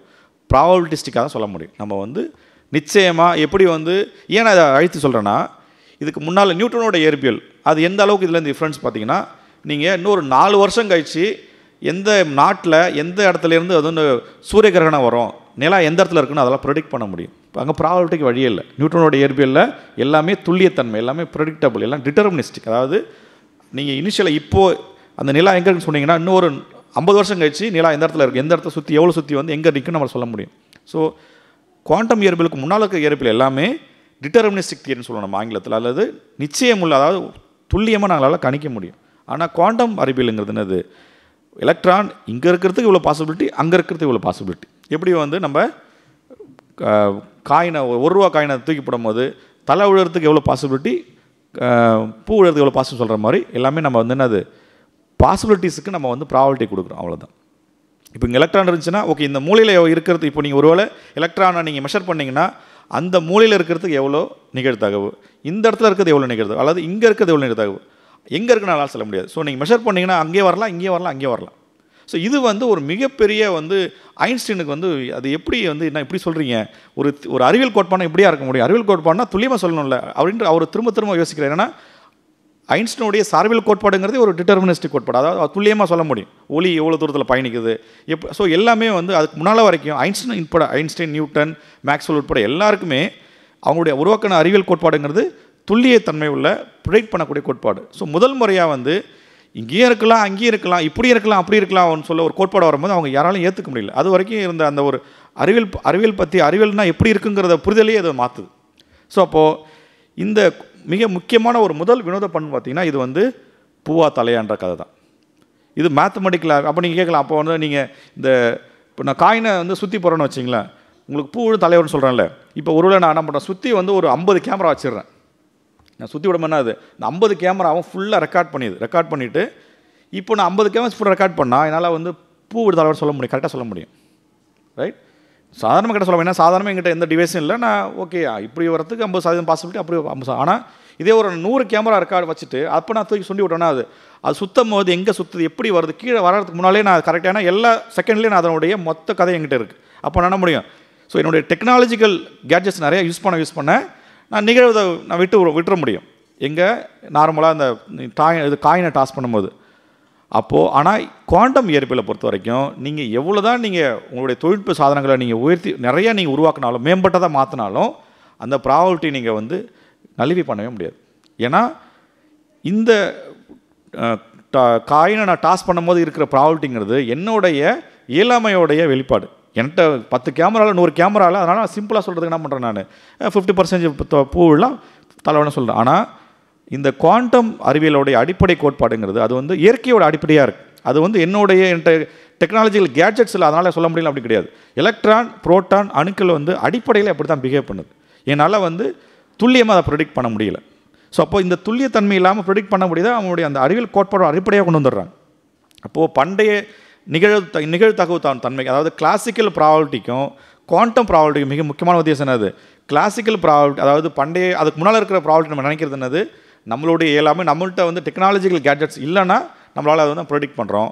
ஆனால் குவாண்டம் நிகழ்தகவுங்கிறது மிக அடிப்படையிலேயே பார்த்தீங்கன்னா அடிப்படை பண்பு, இயற்கையோட அடிப்படை. அப்போ நீங்கள் என்ன நீங்கள் பண்ணாலும் மாற்ற முடியாதுல்ல அது, ரைட்? ஸோ அப்போ அது வந்து மிக முக்கியமான ஃபஸ்ட்டு ஒரு இம்பார்ட்டன்ட் ப்ராப்பர்ட்டி. அதுதான் நம்ம வந்து மேக்ஸிமம் இந்த நிகழ்தகவு தன்மையை வந்து கொடுத்தது பார்த்திங்கன்னா மேக்ஸிமான் அப்படின்ற ஒரு அறிவியல் அறிஞர். பின்னால் அவருக்கு வந்து நோபல் பிரைஸ் கொடுக்குறாங்க. இது வந்து ஒரு ப்ராபபிலிட்டி இருக்குது, அதாவது நிகழ்தகவு தன்மையாக இருக்குன்னு சொன்னதுக்காக அவருக்கு வந்து நோபல் பிரைஸ் கொடுக்குறாங்க. ஸோ நான் சொன்ன மாதிரி ஏன் ஐன்ஸ்டைன் இருக்காருன்னா இந்த மாதிரி அது எப்படி நீங்கள் வந்து எலக்ட்ரான் இங்கே இருக்குன்னு சொல்லுங்கள், இல்லை அங்கே இருக்குன்னு சொல்லுங்கள், நான் இங்கேயே இருக்கலாம் அங்கேயே இருக்கலாம்னு சொல்கிறீங்க, இது என்ன நான் எப்படி ஏற்றுக்கிறது? அப்போ தான் ரொம்ப ஃபேமஸான ஒரு இது வந்து சொல்லுவாங்க, கடவுள் ஒன்றும் தாயக்கட்டை உருட்டலை அப்படின்னு சொல்கிறார். ஐன்ஸ்டைனோட famous statement, God does not play dice. ஏன்னா அவருக்கு வந்து கீழே அந்த ஸ்டேட்மெண்ட்டில் பார்த்தீங்கன்னா quantum mechanics is very worthy of regard but an inner voice tells me that this is not yet the right track. The theory yields much but it hardly brings us closer to the old one's secret. In any case I am convinced that he does not play dice அப்படின்றார். So கண்டிப்பாக வந்து பரவாயில்ல, ஆனால் but அந்த அளவுக்கு மேலே போகல, இது வந்து கடவுள் வந்து ஒன்றும் டைஸை வந்து உருட்டலை, நீங்கள் என்ன அப்படி சொல்கிறீங்க அப்படின்றது ரொம்ப ஃபேமஸான ஒரு கோட். ஏன்னா இந்த குவாண்டம் மெக்கானிக்ஸ் உருவாகும் போது மிக முக்கியமாக எதிர்த்த ஒரு அறிஞர் பார்த்தீங்கன்னா ஆல்பர்ட் ஐன்ஸ்டைன். லேட்டராக அவர் கன்வின்ஸ் பண்ணப்படுறாங்க. பட் ஆரம்பத்து கட்டத்தில் அந்த குவாண்டம் இயற்பியல் உருவாகும் போது அதை வந்து அதிகமாக வந்து அதை கொஷின் பண்ணது, ஃபிலாசபிக் தத்துவ ரீதியாக அதை கேள்வி கேட்டதை பார்த்தா ஐன்ஸ்டைன்.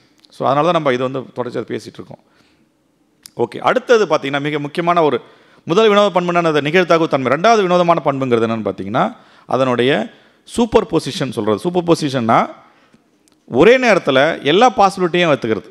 இப்போ அந்த ஒரு எக்ஸாம்பிள் ஃபேமஸாக அதை சொல்லுவாங்க, குவாண்டம் ஷார்டிங்கர் கேட்டுன்னு சொல்லுவோம். நம்ம என்னென்னா ஒரு சின்ன ஒரு பெட்டிக்குள்ளே ஒரு பூனையை அடைச்சிட்டு அந்த பூனை அந்த பக்கத்தில் வந்து ஒரு ரேடியோ ஆக்டிவ் எலமெண்ட் இருக்குது, அதாவது ஒரு மிக மோசமான ஒரு கதிர்வீச்சு எலமெண்ட் இருக்குது. அதை வந்து அந்த பூனை டிஸ்டர்ப் பண்ணிச்சுன்னா அது இறந்துடும். அது டிஸ்டர்ப் பண்ணாலும் அது பாட்டுக்கு உயிரோடு இருக்கும். இப்போ வச்சு நம்ம அந்த பூனையை உள்ளே போட்டுட்டோம், அந்த கதிர்வீச்சுக்காக கூட அந்த டிவைஸை உள்ளே வச்சுட்டோம், மூடிட்டு நம்ம வெளில நிற்கிறோம். இப்போ நம்ம என்ன கேட்குறோன்னா அந்த பூனை இறந்துச்சா உயிரோடு இருக்கான்னு கேட்டால் நம்ம என்ன சொல்லுவோம், அது வந்து அந்த கதிர்வீச்சு எலமெண்ட்டை எடுத்துச்சுன்னா அது செத்து போயிடும், இல்லைன்னா அது உயிரோடு இருக்கும். ஒன்று உயிரோடு இருக்கணும், அப்படி இல்லைன்னா இறந்துருக்கும். இது 2 பாசிபிலிட்டி தான் இருக்க முடியும். ஆனால் குவாண்டம் இயற்பியல் என்ன சொல்லுது, இல்லை அது பாதி உயிரோடு இருக்குது, பாதி செத்து போச்சு. It's a super position. உயிரோடு இருக்கிறதுக்கு பாசிபிலிட்டி இருக்குது. பாசிபிலிட்டி என்னது, ரெண்டுத்தையும் மிக்ஸ் பண்ணி தான் இருக்குது. அது வந்து பாதி உயிராக இருக்குது, பாதி செத்து போச்சு. ஸோ இதுதான் வந்து குவாண்டம் சூப்பர் பொசிஷன் நம்ம சொல்கிறது. ஸோ இது வந்து ஒரு மிக முக்கியமான ஒரு ஒரு ஒரு அடிப்படையான ஒரு வினோத பண்பு. ஆனால் இதை வந்து நம்மளுடைய நடைமுறை வாழ்க்கையில் அப்ளை பண்ண முடியுமா, அப்ளை பண்ண முடியாது. ஏன்னா நம்ம வந்து என்னது, இப்போ நான் வந்து இந்த இடத்துல பேசிகிட்டு இருக்கலாம், நான் வீட்டில் இருக்க முடியாது. அதே நேரத்தில் குவாண்டம் இயற்பியல் படி நான் இங்கேயும் பேசிகிட்டு இருக்கிறதுக்கு வாய்ப்பு இருக்குது, வீட்டில் உட்காந்து நான் டிவி பார்த்துட்டு இருக்க வாய்ப்பு இருக்குன்னு சொல்லுது. பட் நம்மளுடைய நடைமுறை உலகத்துடைய விதிப்படி நம்ம ஏதோ ஒரு இடத்துல இருக்க முடியும். பட் குவாண்டம் விதிங்கிறதுனால நீங்கள் 2 பக்கமும் இருக்கிறதுக்கான, அது அந்த படத்தில் பார்த்தீங்கன்னா தெரியும், அது வந்து ஒரே நேரத்தில் இறந்து இருக்கிறதுக்கு 50%, உயிரோடு இருக்கிறது 50% இருக்குது. ஸோ இது அகைன் இன்னொரு முக்கியமான அந்த படத்தில் பார்த்தீங்கன்னா ஒரு டப்பா போட்டிருக்கு பாருங்கள். ஒன்று அந்த டப்பாக்கு வெளியில் ஒரு பால் இருக்கலாம், அல்லது டப்பாக்கு உள்ளே இருக்கலாம். ஆனால் குவாண்டம் சூப்பர் பொசிஷன் சொல்லுது டப்பாக்கு உள்ளேயும் டப்பாக்கு வெளியிலையும் பால் இருக்குது. இட்ஸ் அ சூப்பர் பொசிஷன் அப்படின்றது இன்னொரு வினோதமான ஒரு பண்பு. அடுத்தது முக்கியமான பார்த்தீங்கன்னா எலக்ட்ரான் அல்லது புரோட்டான் அல்லது நியூட்ரான் இதெல்லாமே துகளா அலையாங்கிறத ரொம்ப ஃபேமஸான ஒரு எக்ஸ்பெரிமெண்ட். அது என்னென்னா, கீழே 2 படம் கொடுத்துருக்கேன் பாருங்கள். ஒரு படம் பார்த்தீங்கன்னா ஒரு வெர்டிக்கலில் இந்த பக்கம் வந்து ஒரு எலக்ட்ரான் வந்து செலுத்துகிறாங்க. 2 ஓப்பனிங் 2 ஸ்லிட் இருக்குது. அப்படின்னா அது எலக்ட்ரான் உள்ளே போயிட்டு அந்த பக்கம் வரும்பொழுது அந்த 2 ஸ்லிட்டுக்கு நேராக வந்து ஃபுல் அண்ட் ஃபுல் எல்லா எலக்ட்ரானும் போயிட்டு நிற்கும். அதை பார்த்தீங்கன்னா 2 கர்வ் இருக்குது பாருங்கள், 2 பிளாக் கலர் கர்வ் இருக்குல்ல. ஸோ அந்த ஸ்லிட்டுக்கு நேராக வந்து உங்களுக்கு வந்து எலக்ட்ரான் வந்து சேரும். அது வந்து எல்லாம் அதாவது ஒரு துகளாக இருந்துச்சுன்னா அதை வந்து எதிர்பார்க்குறது. ஆனால் எலக்ட்ரான்களை அனுப்பும்பொழுது என்ன ஆயிடுச்சுன்னா அந்த மாதிரி 2 கருவாக வரலாம். என்னது, நிறையா வந்து பேட்டர்னாக கரு வருது. ஸோ அது ஏன் அந்த கரு வருதுன்னா, எலக்ட்ரான்கள் அலையாக இருந்தால் மட்டும்தான் இந்த பேட்டர்ன் வரும் நமக்கு. அது வரைக்கும் என்ன நினச்சிருந்தா, எலக்ட்ரானுங்கிறது ஒரு பால் மாதிரி குட்டி குட்டி பால்ஸு, அது வந்து ஒரு துகள் மாதிரி தான் இருக்க முடியும்னு நினைக்கிறாங்க. ஸோ அவங்க எதிர்பார்த்தது இடது பக்கம் இருக்கிற ஒரு அப்சர்வேஷன். ஆனால் அவங்களுக்கு வந்தது என்னென்னு பார்த்தீங்கன்னா வலது பக்கம் இருக்க அப்சர்வேஷன். அப்போது இது வந்து மிக அடுத்தது என்னது, எலக்ட்ரான்கள் வெறும் துகளாக மட்டும் இல்லை அலையாகவும் தன்னை வெளிப்படுத்திக்குது. It's also shows a wave property அப்படின்றத பரிசோதனை ரீதியாக நிரூபிக்கிறாங்க. ஸோ ஆனால் இதை வந்து தியரிட்டிக்கலாக முன் அனுமானம் சொன்னது யாருன்னா டி பிராய். அதை எக்ஸ்பெரிமெண்ட்லாம் அதுக்கப்புறம் வெரிஃபை பண்ணி அந்த வெரிஃபை பண்ணவங்களுக்கு 3 நோபல் பிரைஸ் வாங்கினாங்க. இதில் ரொம்ப இன்ட்ரெஸ்டிங் என்னென்னா, முதல் எலக்ட்ரானை கண்டுபிடிச்சது ஜே தாம்சன் 1990 நினைக்கிறேன்.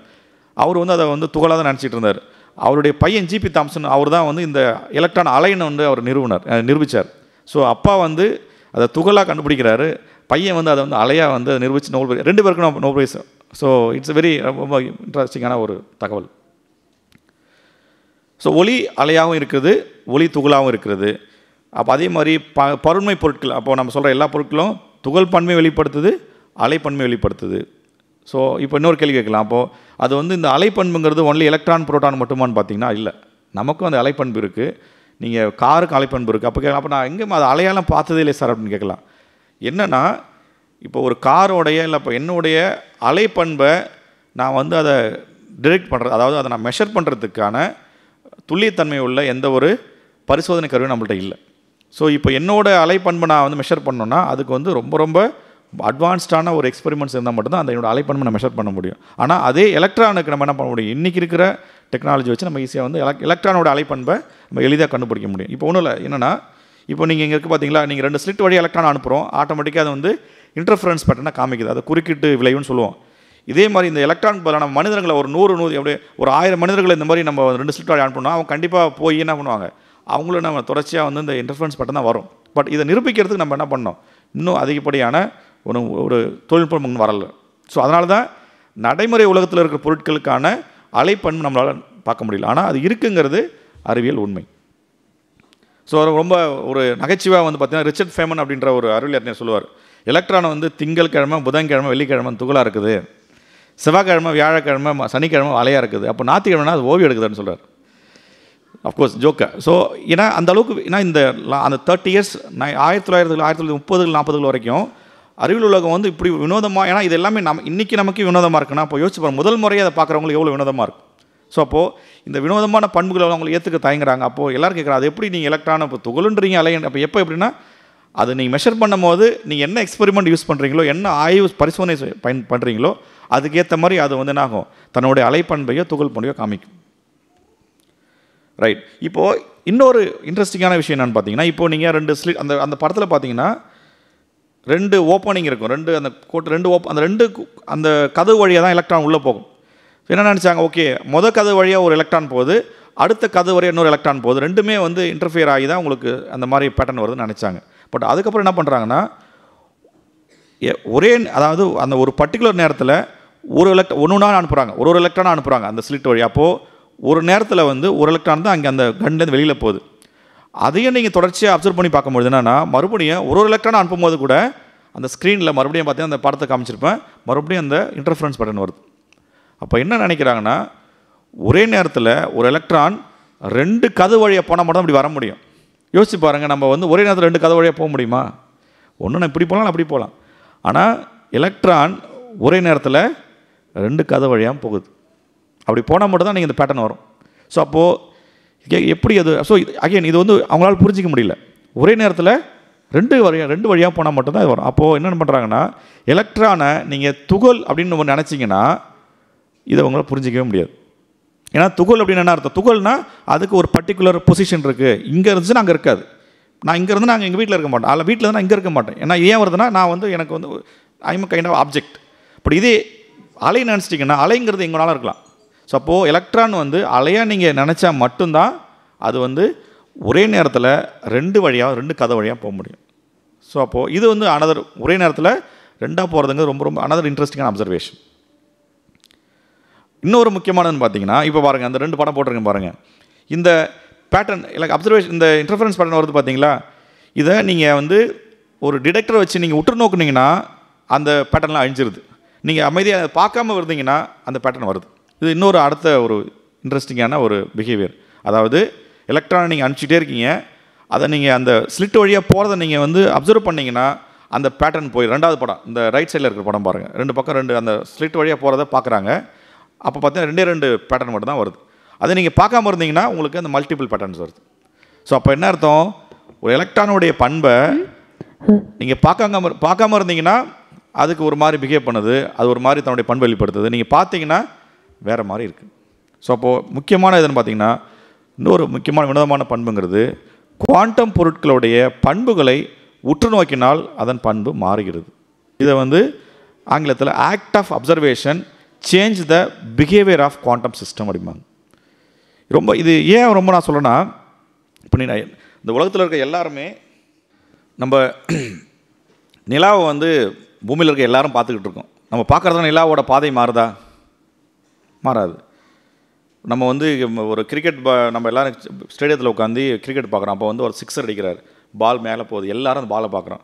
அப்படி பார்க்குறதுனால பாலோட பாதை மாறுதா? மாறவே மாறாது.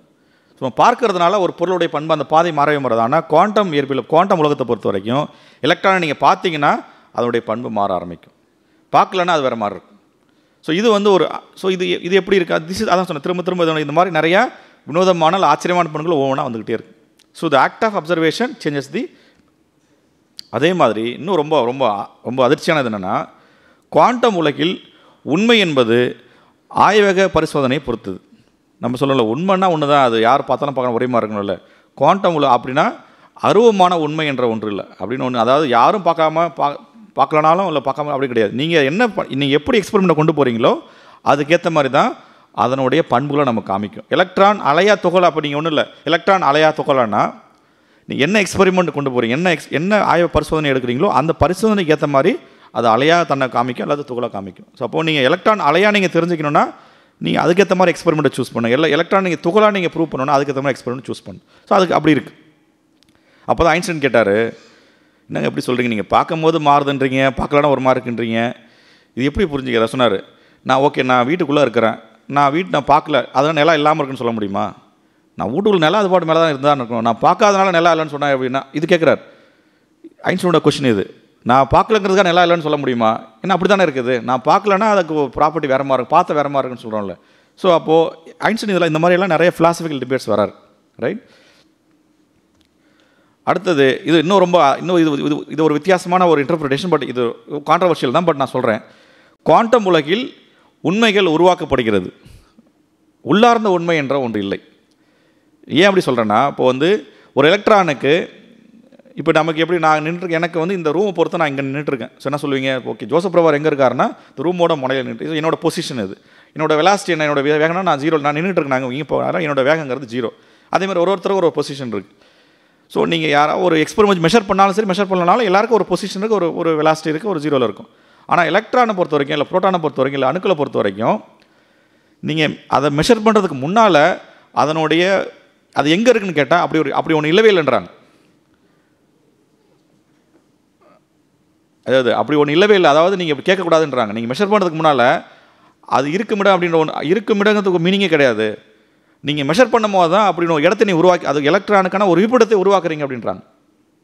You are creating the reality for the, அதே மாதிரி நீங்கள் அதுக்கான என்ன வெலாசிட்டி இருக்குது தெரியாது. ஸோ நீங்கள் மெஷர் பண்ணும் போது தான் you are creating the reality அப்படின்றாங்க.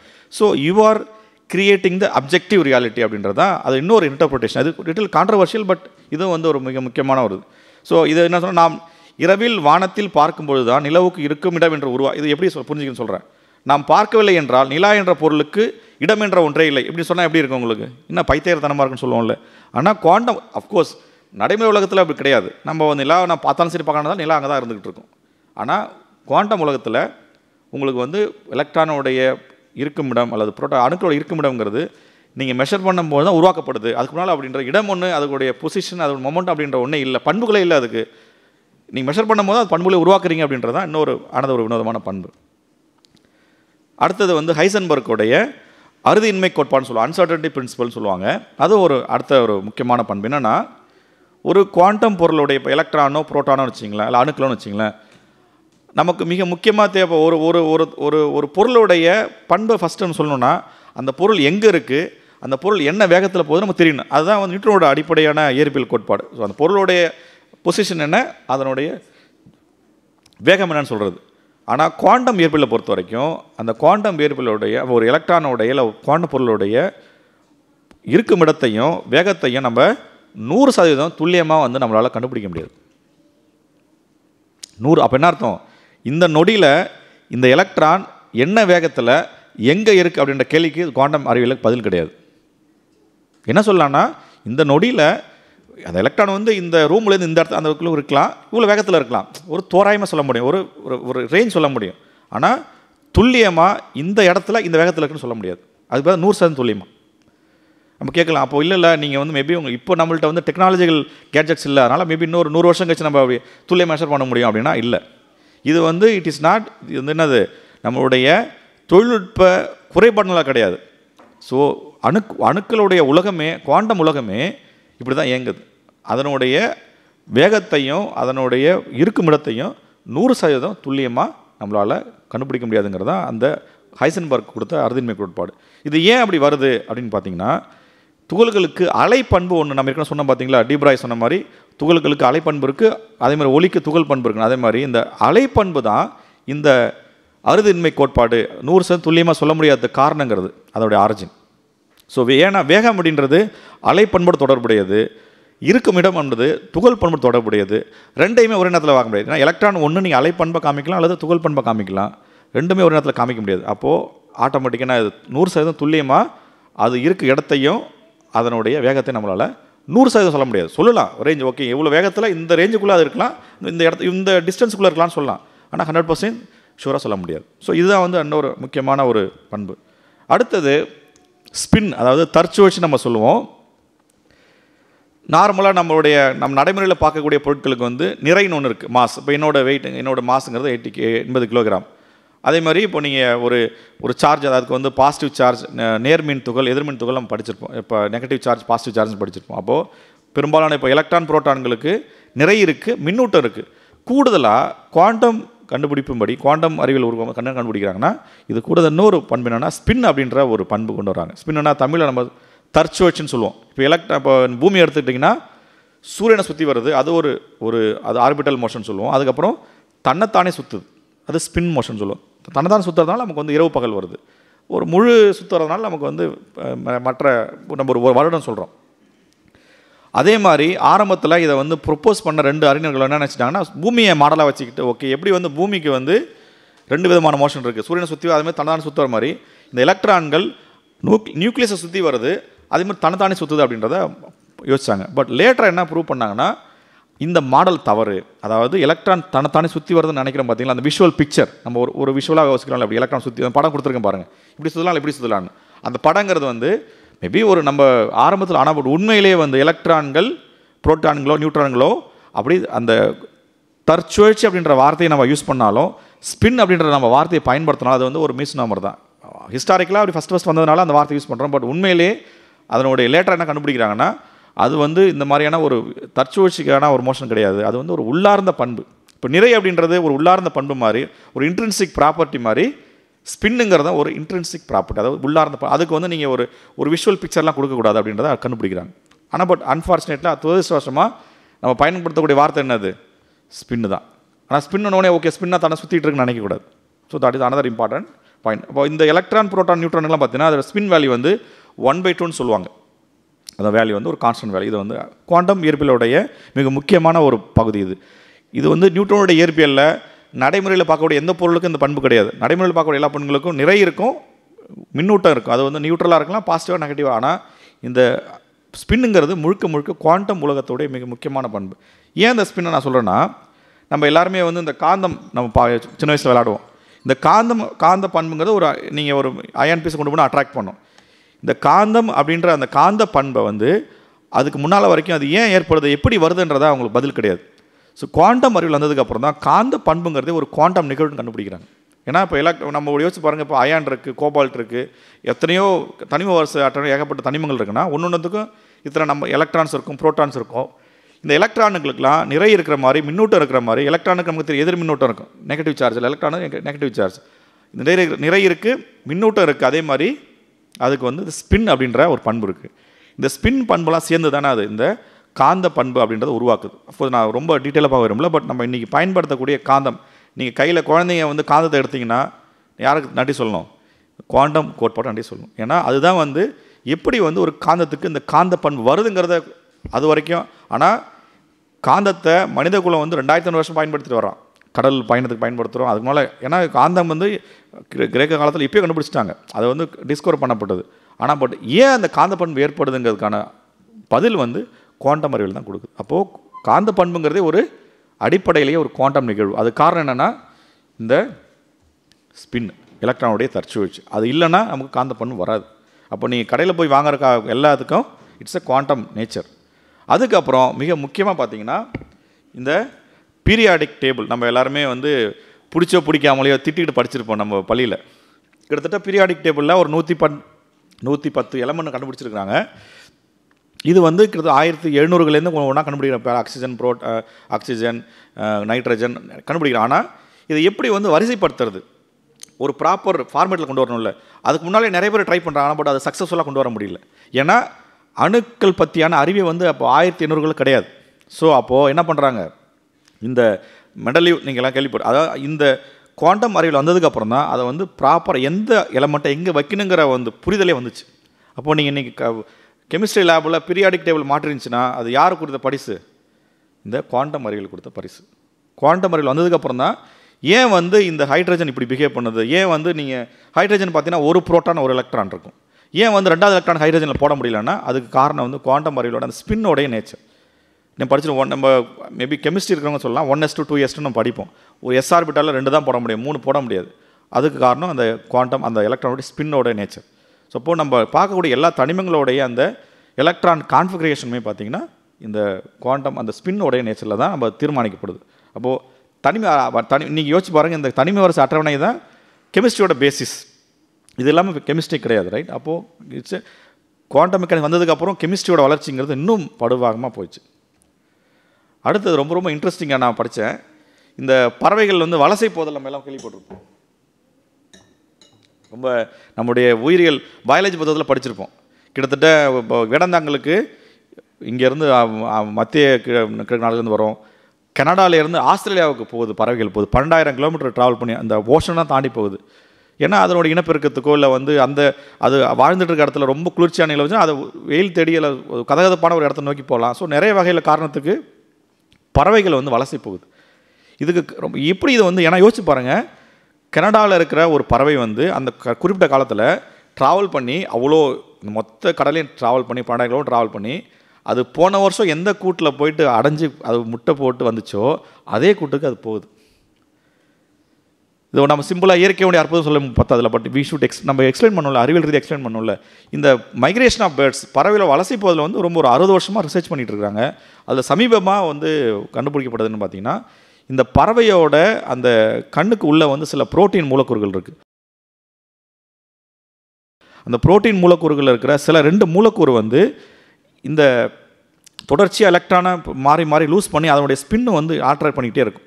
இந்த ஸ்பின்னோடைய ஆல்ட்ரேஷன், அதாவது மாறி மாறி அப் அண்ட் டவுனாக மாறுறது வந்து இது ட்ராவல் பண்ணிகிட்டு இருக்க அந்த எர்த்தோட மேக்னெட்டிக் ஃபீல்டு இருக்குது பார்த்தீங்களா, இந்த எர்த்தோட காந்த கோடுகளை வந்து அது இன்ட்ராக்ட் பண்ணும்போது இந்த எர்த்தோட காந்தப்புல கோடுகள் வந்து இந்த பறவையோட கண்ணில் இருக்கிற அந்த புரோட்டீன் மூலக்கூறுடைய ஸ்பின்னை மாற்றுதுன்னு கண்டுபிடிச்சிருக்காங்க. அது அந்த சயின்டிஃபிக் அமெரிக்கனோட டைட்டில். இப்போ ஐ திங்க் இப்போ ரீசெண்டாக வந்தது இந்த குவாண்டம் நேவிகேஷன் டைட்டில் கொடுத்துருக்காங்க. ஒரு சயின்டிஃபிக் அமெரிக்கன் எல்லாருக்கும் தெரியும், ஒரு உலகத்திலேயே மிக முக்கியமான ஒரு அறிவியல் நாளிதழ் அது. I think few days. So இந்த குவாண்டம் சயின்டிஃபிக் அமெரிக்கனுடைய அட்டைப்படத்துலேயே பார்த்தீங்கன்னா அதோட டைட்டிலே குவாண்டம் நேவி. ஏன்னா இந்த மைக்ரேஷனுங்கிறது முழுக்க முழுக்க வந்து ஒரு குவாண்டம் ஃபினோமினா, அது ஒரு குவாண்டம் நிகழ்வு. அப்போ பறவைகள் கூட பார்த்தீங்கன்னா இந்த குவாண்டம் நிகழ்வு அஃப்கோர்ஸ் அதுக்கு புரியாமல் இருக்கலாம், ஆனால் பட் இதை வந்து உண்மையாக நடக்கிறதுங்கிறத குவாண்டம் அறிவியல் கோட்பாடை வச்சு நம்ம சொல்ல முடியுங்கிறத அவங்க இப்போ சொல்கிறாங்க. இது வந்து அடுத்த ஒரு வினோதமான குவாண்டம் ஊடுருவல். குவாண்டம் ஊடுருவல்னால் இது வந்து ஆங்கிலத்தில் குவாண்டம் டனலிங்னு சொல்லுவோம். மேலே இருக்க பிக்சரில் பார்த்தீங்கன்னா ஒரு பெரிய ஒரு சோர் இருக்குது. ஒரு பந்து தூக்கி அடிக்கணும்னா ஆட்டோமேட்டிக்காக பந்து நான் திரும்ப ரிஃப்ளெக்ட் பண்ணி வருமா, அது வந்து அந்த பக்கம் போகாது. ஆனால் குவாண்டம் இயற்பியலை பொறுத்த வரைக்கும் சோர் எவ்வளோ பெருசாக இருந்தாலும் நீங்கள் ஒரு எலக்ட்ரானை அனுப்பிச்சிங்கன்னா அது திரும்பியும் வரும், அந்த பக்கம் போகிறது வாய்ப்பு இருக்குது. ஸோ இது வந்து நம்ம யோசிச்சு பாருங்களேன். இப்போ நான் வந்து நீங்கள் ரூமுக்குள்ளே இருக்கீங்க, ஒரு பாலத்துக்கு அடிக்கிறீங்க அந்த ரூமுக்குள்ளே இருந்து, அப்போ நம்ம செவத்தில் அடித்து திரும்ப வரோம்.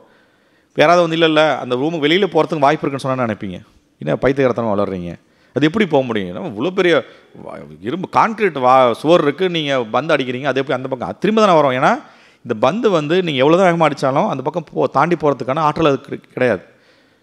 ஆனால் குவாண்டம் இயற்பியல் குவாண்டம் உலகத்தில் இதே மாதிரி நீங்கள் ஒரு பெரிய வால், அந்த குவாண்டம் உலகத்துக்கு இருக்கிற ஒரு வாலை வச்சுட்டு நீங்கள் வந்து எலக்ட்ரானை அடிச்சிங்கன்னா அது திரும்பி வர்றதுக்கும் பாசிபிலிட்டி இருக்குது, அதை ஊடுருவி போகிறதுக்கும் பாசிபிலிட்டி இருக்குது, நிகழ்தாக இருக்குன்னு சொல்கிறாங்க. ஸோ இது நம்ம வந்து குவாண்டம் ஊடுருவல்னு சொல்லுவோம். இது வந்து ரொம்ப அனதர் ஒரு வினோதமாக. ஸோ அப்போ இது எப்படி இதை புரிஞ்சுக்கிறது, எப்படிங்க அது லாஜிக்கலாக காமன் சென்ஸே வரலையே எப்படிங்கன்னு சொல்கிறாங்க.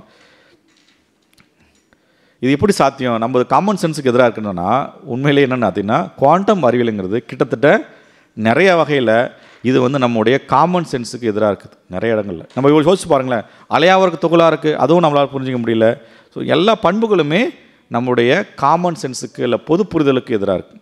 ஏன் அப்படின்னா இந்த காமன் சென்ஸ் நம்ம சொல்கிறோம்ல, பொது புரிதல், தமிழில் வந்து பொது புரிதல் அப்படின்னு சொல்கிறோம்ல, காமன் சென்ஸ். இது எப்படி உருவாச்சு? இந்த காமன் சென்ஸுங்கிற சொல்லலாம், என்ன காமன் சென்ஸ் எல்லாம் பேசிகிட்டு இருக்கான்னு சொல்லுவோம்ல, இந்த காமன் சென்ஸுங்கிறது எப்படி உருவாகிருக்கும்? ஏதாவது நமக்கு வந்து அப்படியே திறந்து கொடுத்துருப்பாங்களா?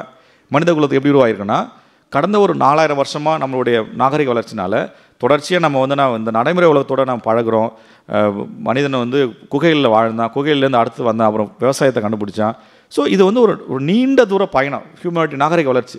இந்த நாகரிக வளர்ச்சி ஒரு தொடர்ச்சியாக நம்ம வந்து நிலாவை பார்க்குறோம், நட்சத்திரங்களை பார்க்குறோம், உலகத்தை. ஸோ இது எல்லாத்தையும் பழகி இந்த அனுபவத்தோட தொகுப்பு தான் காமன் சென்ஸுங்கிறது.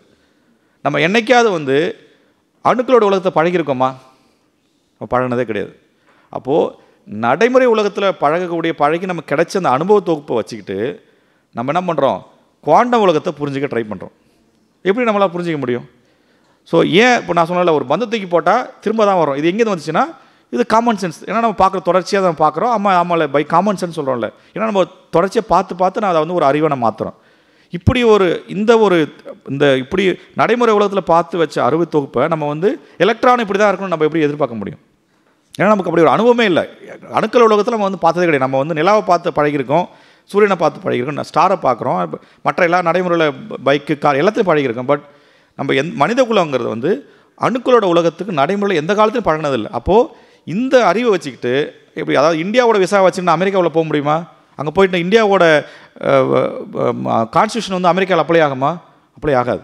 ஸோ அப்போது அணுக்களோட உலகங்கிறது முழுக்க வேறு. அப்போது அந்த அணுக்களோட உலகத்தை நம்ம புரிஞ்சுக்கணும் அப்படின்னா திறந்த மனதோட அது என்ன சொல்லுது, அதாவது அந்த ஆய்வத்தில் அது எப்படி பிஹேவ் பண்ணுதோ அது மூலமாக நம்ம என்ன பண்ணோம்? கோட்பாடாக வடிவமைக்கணும். நம்மளுடைய இந்த மாதிரி ப்ரீ கன்ஸ்ட்ரக்ட் நோஷன் நமக்கு ஆல்ரெடி இருக்கிற அந்த காமன்ஸை வச்சு நம்ம புரிஞ்சிக்க முயற்சி பண்ணோன்னா முடியாது அப்படின்றதான் நீல்ஸ் போர் ஆக்சுவலி இந்த இந்த இந்த இந்த போராட்டம் வந்து ஐன்ஸ்டைனுக்கே இருக்குது. திரும்ப திரும்ப ஐன்ஸ்டைன் சொல்ல காட் டஸ் நாட் பிளே டைஸ்ன்னு.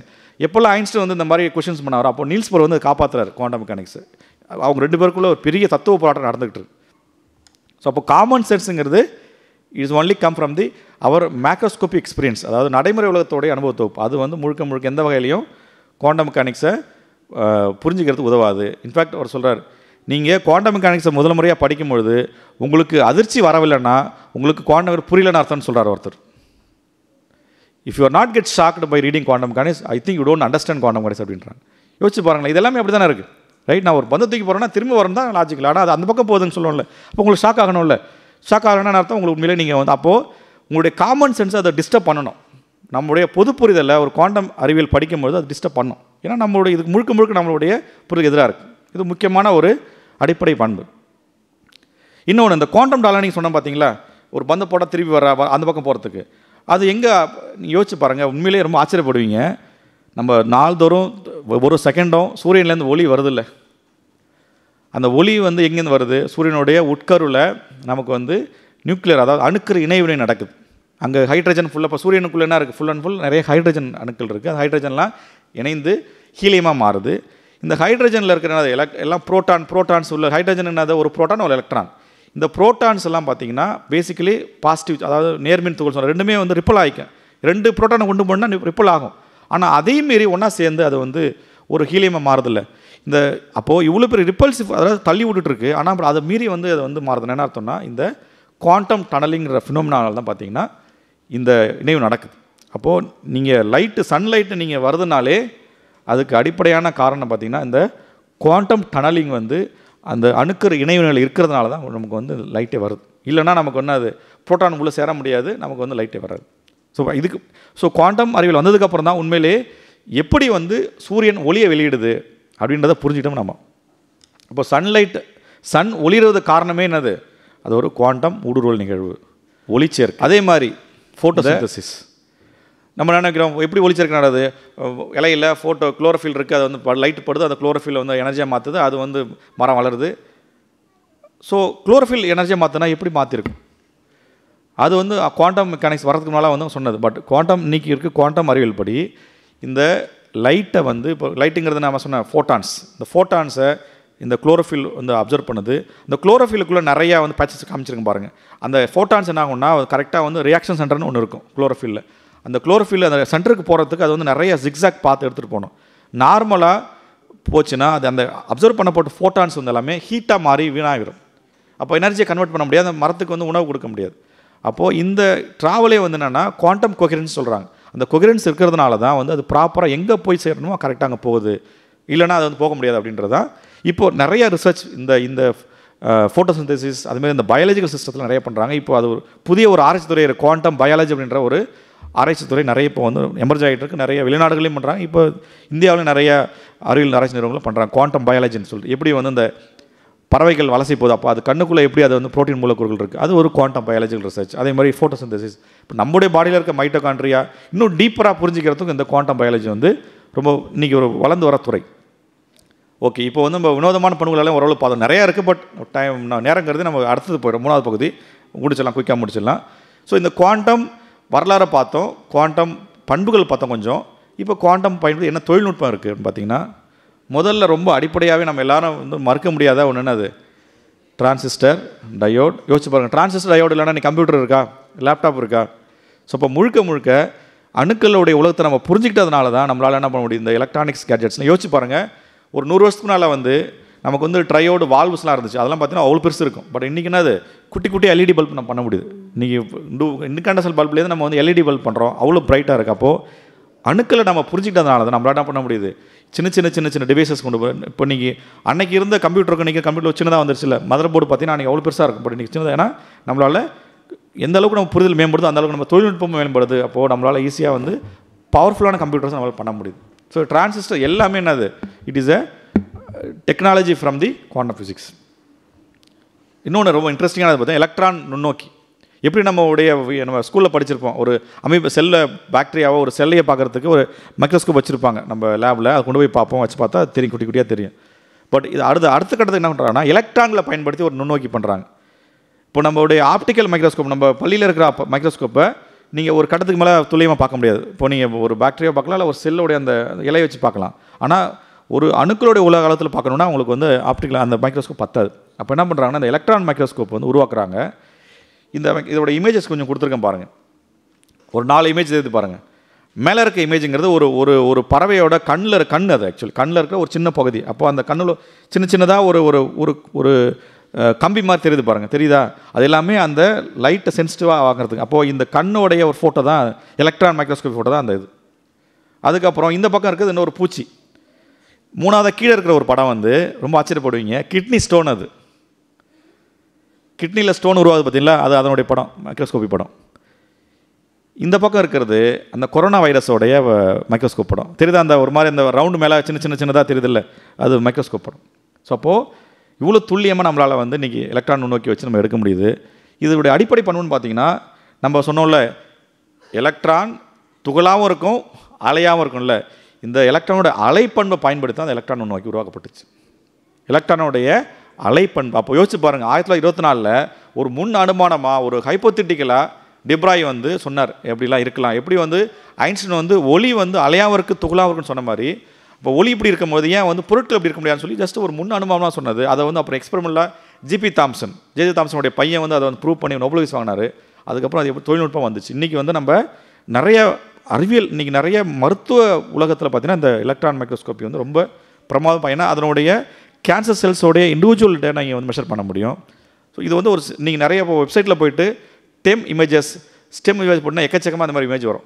நிறையா அந்த இந்த ஒரு பூவோட இதெல்லாம் எடுத்து பண்ணியிருக்கிறாங்க, கொசுவோட அந்த முகத்தை பண்ணியிருக்கிறாங்க, நீங்கள் பார்க்கலாம். ரொம்ப இன்ட்ரெஸ்டிங்காக இருக்கும் அந்த இமேஜஸ்லாம். அதுக்கப்புறம் இன்னொரு இன்ட்ரெஸ்டிங்கான ஒரு டிவைஸ் பார்த்தீங்கன்னா scanning and tunnelling electron microscope. இது வந்து என்னென்னா இது குவாண்டம் டனலிங், நான் சொன்னால குவாண்டம் முடிவுகளை பயன்படுத்தி உருவாக்கப்பட்ட ஒரு மிஷின். இதெல்லாம் இந்த மிஷின்லாம் ஒன்று 10 கோடி 5 கோடி இருக்கும். இப்போ ஐஐடியில் இருக்குது, மெட்ராஸ் யூனிவர்சிட்டியில் இருக்குது. ஸோ இதெல்லாம் வந்து ஆராய்ச்சி பயன்படுத்துகிறாங்க. நம்ம சுற்றி நிறைய சென்னையில் நிறைய இடங்கள் இருக்குது, ஐஜிகேரில் இருக்குது.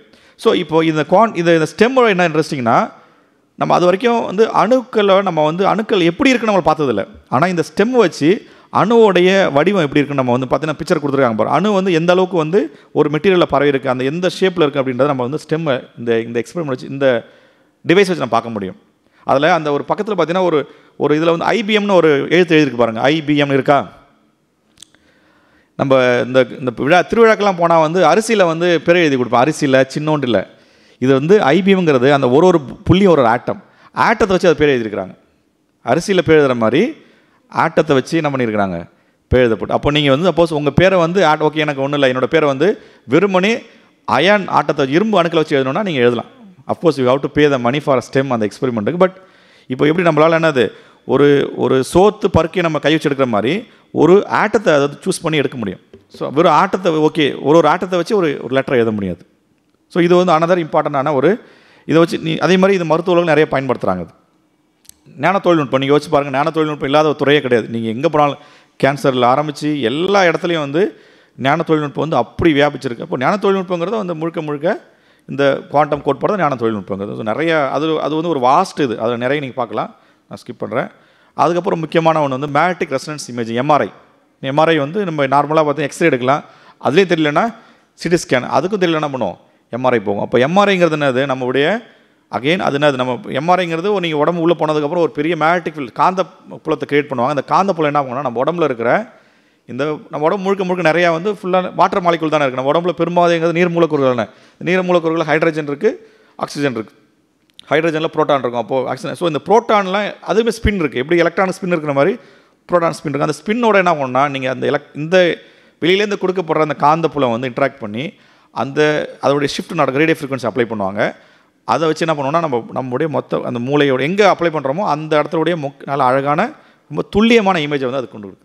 ஸோ எப்படி ஒர்க் ஆகுங்கிறது ரொம்ப டீட்டெயில், பட் அதுக்குள்ளே போக வேணாம். பட் இந்த எம்ஆர்ஐங்கிறதே ஒரு குவாண்டம் தொழில்நுட்பத்தோடைய ஒரு பயன்பாடு.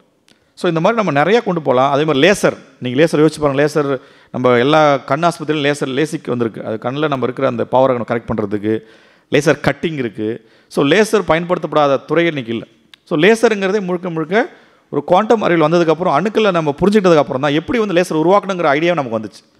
ஐன்ஸ்டைன் ஆரம்பிக்கிறார், பட் அதுக்கப்புறம் லேசர் உருவாக்குனது குவாண்டம் மெக்கானிக்ஸ் வந்ததுக்கப்புறம் தான். ஸோ அப்போ லேசர் தொழில்நுட்பமே நம்மளுடைய குவாண்டம் அறிவியலுடைய ஒரு முக்கியமான பயன்பாடு. இன்றைக்கி லேசர் ஆப்ரேஷன் நடக்குது, ஃபெம்டோ லேசரை நம்ம பயன்படுத்துகிறோம், ஆப்டிக்கல் ட்வீசர்ஸ் பயன்படுத்துகிறோம். எல்லாமே எப்படி வந்து ஒரு ஒரு ஒரு அணுவை ஒரு பாக்டீரியாவை நம்ம எப்படி நகர்த்துறதுன்னா அந்த ஆப்டிக்கல் ட்வீசரை யூஸ் பண்ணுறோம். அதுக்கு தான் 2019 நோபல் பிரைஸ் கொடுத்தாங்க. ஸோ இந்த மாதிரி தொடர்ச்சியாக நமக்கு வந்து வருஷம் ஆக குவாண்டம் அறிவியல் பயன்படுத்தி ஏகப்பட்ட தொழில்நுட்ப கருவிகள் வந்துகிட்டே இருக்குது. அதுக்கப்புறம் முக்கியமாக குவாண்டம் கம்ப்யூட்டர்ஸ். ஸோ அது எல்லாருக்கும் தெரிஞ்சு குவாண்டம் கம்ப்யூட்டர்ஸ் வந்து நம்ம நார்மலாக இருக்க கம்ப்யூட்டரை விட குவாண்டம் கம்ப்யூட்டர்ஸ் வந்து ரொம்ப ரொம்ப கண்டிப்பாக வேகமாக அது வந்து இவ்வளோ ஃபார் எக்ஸாம்பிள் ஒரு குவாண்டம் நார்மல் கிளாசிக்கல் கம்ப்யூட்டர் வந்து ஒன் டே எடுத்துக்கிச்சுன்னா அது குவாண்டம் கம்ப்யூட்டர் வந்து ஒரு 10 செகண்டில் பண்ணிடும். ஸோ அந்த மாதிரி குவாண்டம் கம்ப்யூட்டர் வந்து மிக வேகமாக அது வந்து கணக்கீடுகளை செய்யக்கூடிய இதுக்கு அடிப்படையானது அந்த சூப்பர் பொசிஷன் பிரின்சிபல் சொன்னால அந்த ஷார்டிங்கர் கேட் ஒரு பூனை வந்து செத்து போகிறதுக்கு அது உள்ளே செத்து போயும் இருக்கும் உயிரோட இருக்கும் அப்படின்னு சொன்னால் பார்த்தீங்களா, அந்த சூப்பர் பொசிஷன் பிரின்சிபல் அந்த பிரின்சிபல் தான் இதில் யூஸ் பண்ணுறாங்க. குவாண்டம் சூப்பர் பொசிஷன் பிரின்சிபல் தான் மெயினாக அந்த குவாண்டம் கம்ப்யூட்டிங்கில் பயன்படுத்துவோம். இந்த நம்ம இந்திய அரசாங்கம் பார்த்திங்கன்னா நேஷனல் குவாண்டம் மிஷன் ஒன்று அனௌன்ஸ் பண்ணியிருக்காங்க போன வருஷம் நினைக்கிறேன். ஸோ அது வந்து தொடர்ச்சி எல்லா நிறைய ஆராய்ச்சி நிறுவனங்களில் இந்த குவாண்டம் சார்ந்த தொழில்நுட்பங்களை வளர்க்குறது, குவாண்டம் கம்ப்யூட்டர் உருவாக்குறது, அதுக்கான நிறைய நிதி 6000 கோடிக்கு மேலே ஒதுக்கியிருக்கிறாங்க. ஸோ அப்போது யங்ஸ்டர்ஸ் வந்து நீங்கள் பெற்றோர்களோ இல்லை பார்க்குறவங்களோ கண்டிப்பாக நிறைய இடங்களில் இந்த மாணவர்களை சொல்லலாம். குவாண்டம் கம்ப்யூட்டர் வந்து இன்றைக்கி ஒரு மிக முக்கியமான ஒரு ஆராய்ச்சி துறை, ஒரு காலத்தில் அவங்க பயன்படுத்தலாம். அப்புறம் குவாண்டம் கீ டிஸ்ட்ரிபியூஷன் எப்படி இப்போ நம்ம மொபைலில் வந்து ஒரு வாட்ஸ்அப் மெசேஜ் அனுப்புகிறோன்னா அதை செக்யூர் பண்ணி தான் அனுப்புவாங்க. இப்போ நீங்கள் அனுப்புகிறத இன்னொருத்தர் வந்து படிச்சிட்டாருன்னா அப்போ அதில் வந்து போயிடும்ல அப்போது குவாண்டம் கீ டிஸ்ட்ரிபியூஷனுங்கிறது இன்றைக்கி வந்து செக்யூரிட்டி ரொம்ப செக்யூர்டாக ஒரு பேங்க் ட்ரான்சாக்ஷனை இங்கேருந்து இன்னொரு பேங்க் அனுப்புறது அதை செக்யூர் பண்ணி நம்ம அனுப்ப முடியும். ஏன்னா என்ன சொன்ன அடிப்படையிலேயே ஒரு குவாண்டம் பண்புன்னு அது ஒரு முக்கியமான பண்பு, நீங்கள் அப்சர்வ் பண்ணினா அதோடைய நேச்சர் மாறிடும். ஸோ இது ரொம்ப பிரமாதம் பயன்படும். எப்படின்னா அந்த குவாண்டம் நேச்சரை வச்சு என்ன பண்ணால் ஒரு பர்டிகுலர் சீக்வன்ஸில் இங்கேருந்து அனுப்புகிறாங்க ஒரு இங்கேருந்து இன்னொரு இடத்துக்கு அந்த முக்கியமான ஒரு தகவல் அனுப்புகிற கான்ஃபரன்ஸ் மெசேஜ். யாரோ ஒருத்தர் வந்து ஹேக்கர் வந்து அதை இன்ட்ராக்ட் பண்ண ஆயிரும் மாறிடும். அது நீங்கள் மாற்றாமல் இருக்கவே முடியாது. இப்போ இதே கிளாசிக்கலாக பார்த்தீங்கன்னா நீங்கள் அதை டச் பண்ணாமல் இப்போ நிறைய பார்த்தீங்கன்னா நிறைய படங்கள்லாம் வந்து திருத்தம் வீசியில் வருதில்லை, நீங்கள் அதை எடுக்கிறதுனால யாரும் கண்டுபிடிக்க முடியாது. ஏன்னா நீங்கள் அது திருடினா கூட அது கண்டுபிடிக்க முடியாது. ஆனால் குவாண்டம் பொறுத்த வரைக்கும் நீங்கள் அதை டிஸ்டர்ப் பண்ணாலேன்னா நீங்கள் அதை இன்ட்ராக்ட் பண்ணாலே அது பண்பு மாறிடும். இப்போ இந்த பண்பு வச்சு என்ன பண்ணுறாங்கன்னா குவாண்டம் கீ டிஸ்ட்ரிபியூஷன் ஒர்க் ஆகுது. அப்போது இது வந்து ரொம்ப செக்யூர்டாக நம்மளுடைய தகவல்களெல்லாம் பரிமாறதுக்கு பயன்படுத்தப்படுது. அஃப்கோர்ஸ் இந்த சூப்பர் கண்டக்டர் அதுவுமே நம்ம இன்றைக்கி நிறையா ஒரு ஆராய்ச்சி சூப்பர் கண்டக்டருங்கிறதுமே மீக்கடத்தி ரைட். இதுவுமே வந்து ஒரு குவாண்டம் அறிவியலுடைய அது குவாண்டம் நிகழ்வு தான் இதை வந்து ஒரு நல்ல அதை வந்து விளக்குது. ஸோ இந்த சூப்பர் கண்டக்டருங்கிறது ஒரு குவாண்டம் நிகழ்வு தான். ஸோ அப்போது குவாண்டம் அறிவியல் ஆராய்ச்சி பார்த்தீங்கன்னா இது வரைக்கும் கிட்டத்தட்ட ஒரு 20க்கும் மேற்பட்ட நோபல் பரிசு வழங்கப்பட்டிருக்கு.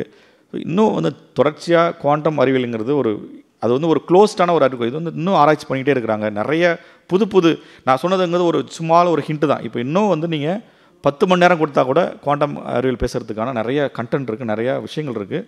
ஸோ என்னுடைய இந்த முக்கியமாக சொல்ல வருது குவாண்டம் அறிவியல் வந்து மனிதகுலத்துடைய ஒரு மிக முக்கியமான ஒரு உன்னதமான அறிவியல்.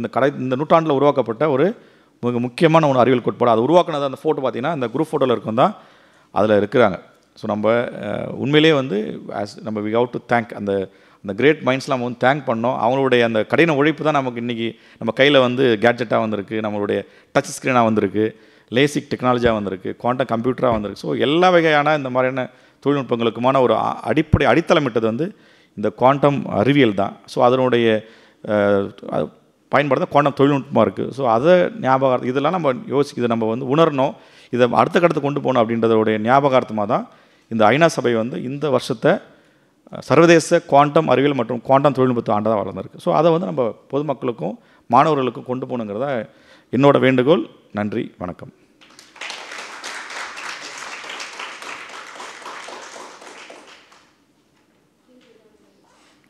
தற்போது கலந்துரையாடல் நேரம். வாசகர்கள் தங்களுக்கு ஏதேனும் இது சார்ந்த சந்தேகம் இருந்தால் சிறப்பு விருந்தினர்களிடம் கேள்வி எழுப்பலாம். சிறந்தான ப்ரெசன்டேஷன், ரொம்ப நன்றி. ஏற்பாடு செய்த ஏசிஎலுக்கும் என்னோடய நன்றி. என்னுடைய கேள்வி என்னென்னு கேட்டிங்கன்னா, இப்போது இந்த 2-3 கொஸ்டின் இருக்குது, நான் முதல்ல ஒரு கொஸ்டின் கேட்டுடுறேன்.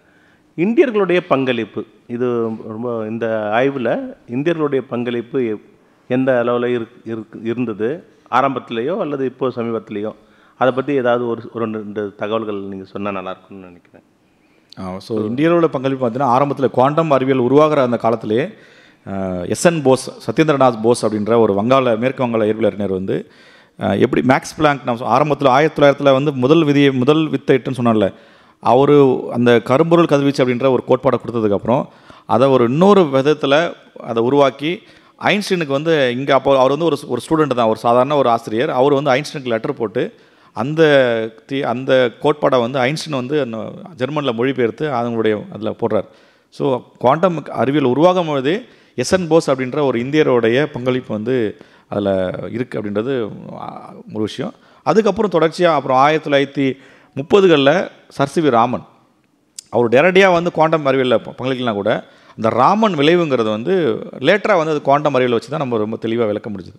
ஸோ அதுக்கப்புறம் நிறையா 70கள் 80களில் நம்ம நிறைய இப்போ நம்மளுடைய சென்னையில் இருந்து இந்த கணித அறிவியல் நிறுவனத்தில் இருந்த பேராசிரியர் ராஜசேகரன் அவர் வந்து மிக முக்கியமான ஒரு குவாண்டம் அறிவியல் அறிஞர். அவர் சமீபத்தில் இறந்தார். பட் அவர் ரொம்ப மிக முக்கியம் இந்தியாவில் இருந்த ஒரு முக்கியமான குவாண்டம் ஃபீல்ட் தியரி அப்புறம் ஸ்டாண்டர்ட் மாடல்லாம் ஒர்க் பண்ண நிறைய கான்ட்ரிபியூட் பண்ண ஒரு அறிஞர். அதுமாதிரி நிறைய பேர் வந்து கான்ட்ரிபியூட் பண்ணியிருக்கிறாங்க குறிப்பிடத்தக்க அளவில்.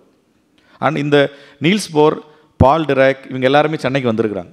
சென்னையில் மெட்ராஸ் யூனிவர்சிட்டிக்கு வந்திருக்கிறாங்க. பால் டிராக்னு சொன்னால வந்து குவாண்டம் 1926 ரிலேட்டிவ்ஸ் அவர் வந்து சென்னைக்கு மெட்ராஸ் வந்திருக்கிறாரு. நீல்ஸ் போர் அவங்க மயிலாப்பூர் வந்திருக்கிறாரு. ஸோ இந்த மாதிரி குவாண்டம் அறிவியலை உருவாக்குன இந்த ஃபவுண்டிங் ஃபாதர்ஸ் எல்லாருமே ஓரளவு நிறைய பேரும் சென்னைக்கு, தமிழ்நாட்டுக்கு, இந்தியாவுக்கு வரைக்கும் தந்திருக்கிறாங்க அந்த நேரத்தில்.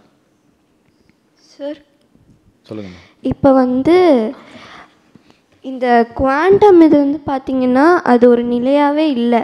இப்போ அது இங்கேயும் இருக்கலாம், அங்கேயும் இருக்கலாம், இப்படியும் இருக்கலாம், அப்படி இருக்கலாம்னா அப்போ அது தியரட்டிக்கலாவோ இல்லை ப்ராக்டிக்கலாவோ அதை எப்படி வந்து நம்ம நிரூபிக்க முடியும்? அது எப்படி இருக்குன்னு நம்ம எப்படி சொல்ல முடியும்? இப்போ வந்து ஓகே, இப்போ நீங்கள் சொன்னதை நான் வந்து வேறு மாதிரி நான் மாற்றுறேன். இப்போ வந்து நீங்கள் ஒரு காயினை வந்து சுண்டி விடுறீங்க. அது கையில் விழுறதுக்கு முன்னால் கேட்டால் என்ன சொல்லுவீங்க? அது பூ விடலாம், தலை விழலாம். கையில் விழுந்ததுக்கப்புறம் திறந்து பார்த்தீங்கன்னா தெரிஞ்சிடும்ல அது பூவா தலையான்னு. அதே மாதிரி நீங்கள் எந்த ஒரு கணக்கீடு அதாவது மெஷர்மெண்ட்டு பண்ணுறதுக்கு முன்னால் ஒன்லி நீங்கள் என்ன சொல்லணும், நிகழ்த்தவை தான் சொல்ல முடியும். அது எலக்ட்ரான் இங்கே இருக்கலாம், அங்கே இருக்கலான்னு. ஒன்ஸ் நீங்கள் ஒரு டிவைஸ் வச்சு மெஷர் பண்ணிட்டீங்கன்னா அதனுடைய பண்பு என்னன்னு தெரிஞ்சிடும் நமக்கு. ஸோ இப்போது மெஷர் பண்ணதுக்கப்புறம் நம்ம எல்லாமே வந்து ஓப்பனாக தெரிஞ்சிடும். பட் நியூட்டனோட இயற்பியல் என்னது? மெஷர் பண்ணதுக்கு முன்னாலே துல்லியமாக தெரியும். அதான் நியூட்டனோட இயற்பியல். மெஷர் பண்ணது முன்னாலே தெரியும், மெஷர் பண்ணதுக்கு அப்புறமா தெரியும். இப்போ நீங்கள் ஒன்றும் இல்லை, இப்போது டிராஃபிக் போலீஸ் வந்து நீங்கள் ஃபாஸ்ட்டாக வரீங்கன்னு எப்படி கண்டுபிடிக்கிறார்? அவர் வந்து கையில் வந்து ஒரு டாப்ளர் எஃபெக்ட் டிவைஸ் வச்சிருப்பார். அதை நீ அடிச்சா தெரிஞ்சு நீங்கள் எவ்வளோ ஃபாஸ்ட்டாக உடனே நிப்பாட்டிடுற, ஓகே ஓவர் ஸ்பீடுன்னு. ஸோ மெஷர் பண்ணுறாரு, ரைட்? அதே மாதிரி குவாண்டமில் வந்து மெஷர் பண்ணோன்னா மெஷர் பண்ணும்போது ஒன்று காமிக்கும், அதுக்கப்புறம் ஒன்று காமிக்கும். ஸோ நம்ம ஆக்ட் ஆஃப் மெஷர்மெண்ட்டே உங்களுக்கு மாறும். ஸோ இப்போ மெஷர்மெண்ட்டுக்கு அப்புறம் வர்றதை வந்து நம்ம என்ன பண்ணுவோம், அதுக்கப்புறம் நம்ம ஆட்டோமேட்டிக்காக எலக்ட்ரான் என்ன எனர்ஜி, எலக்ட்ரான் வந்து ஆட்டத்தில் என்ன எனர்ஜி லெவலில் இருந்திருக்கு, என்ன ஆற்றலில் இருந்துச்சு, அதனுடைய பொசிஷன் இருந்துச்சு, அதனுடைய என்ன வேகத்தில் இருந்துச்சுங்கிறத நம்ம கண்டுபிடிச்சிக்க முடியும். பட் கணக்கீட்டுக்கு முன்னால், மெஷர்மெண்ட்டுக்கு முன்னால் வந்து நோ சர்டன் ஆன்சர்ஸ், எல்லாமே ப்ராபபிலிட்டி ஆன்சர்ஸ் தான். Thank you sir.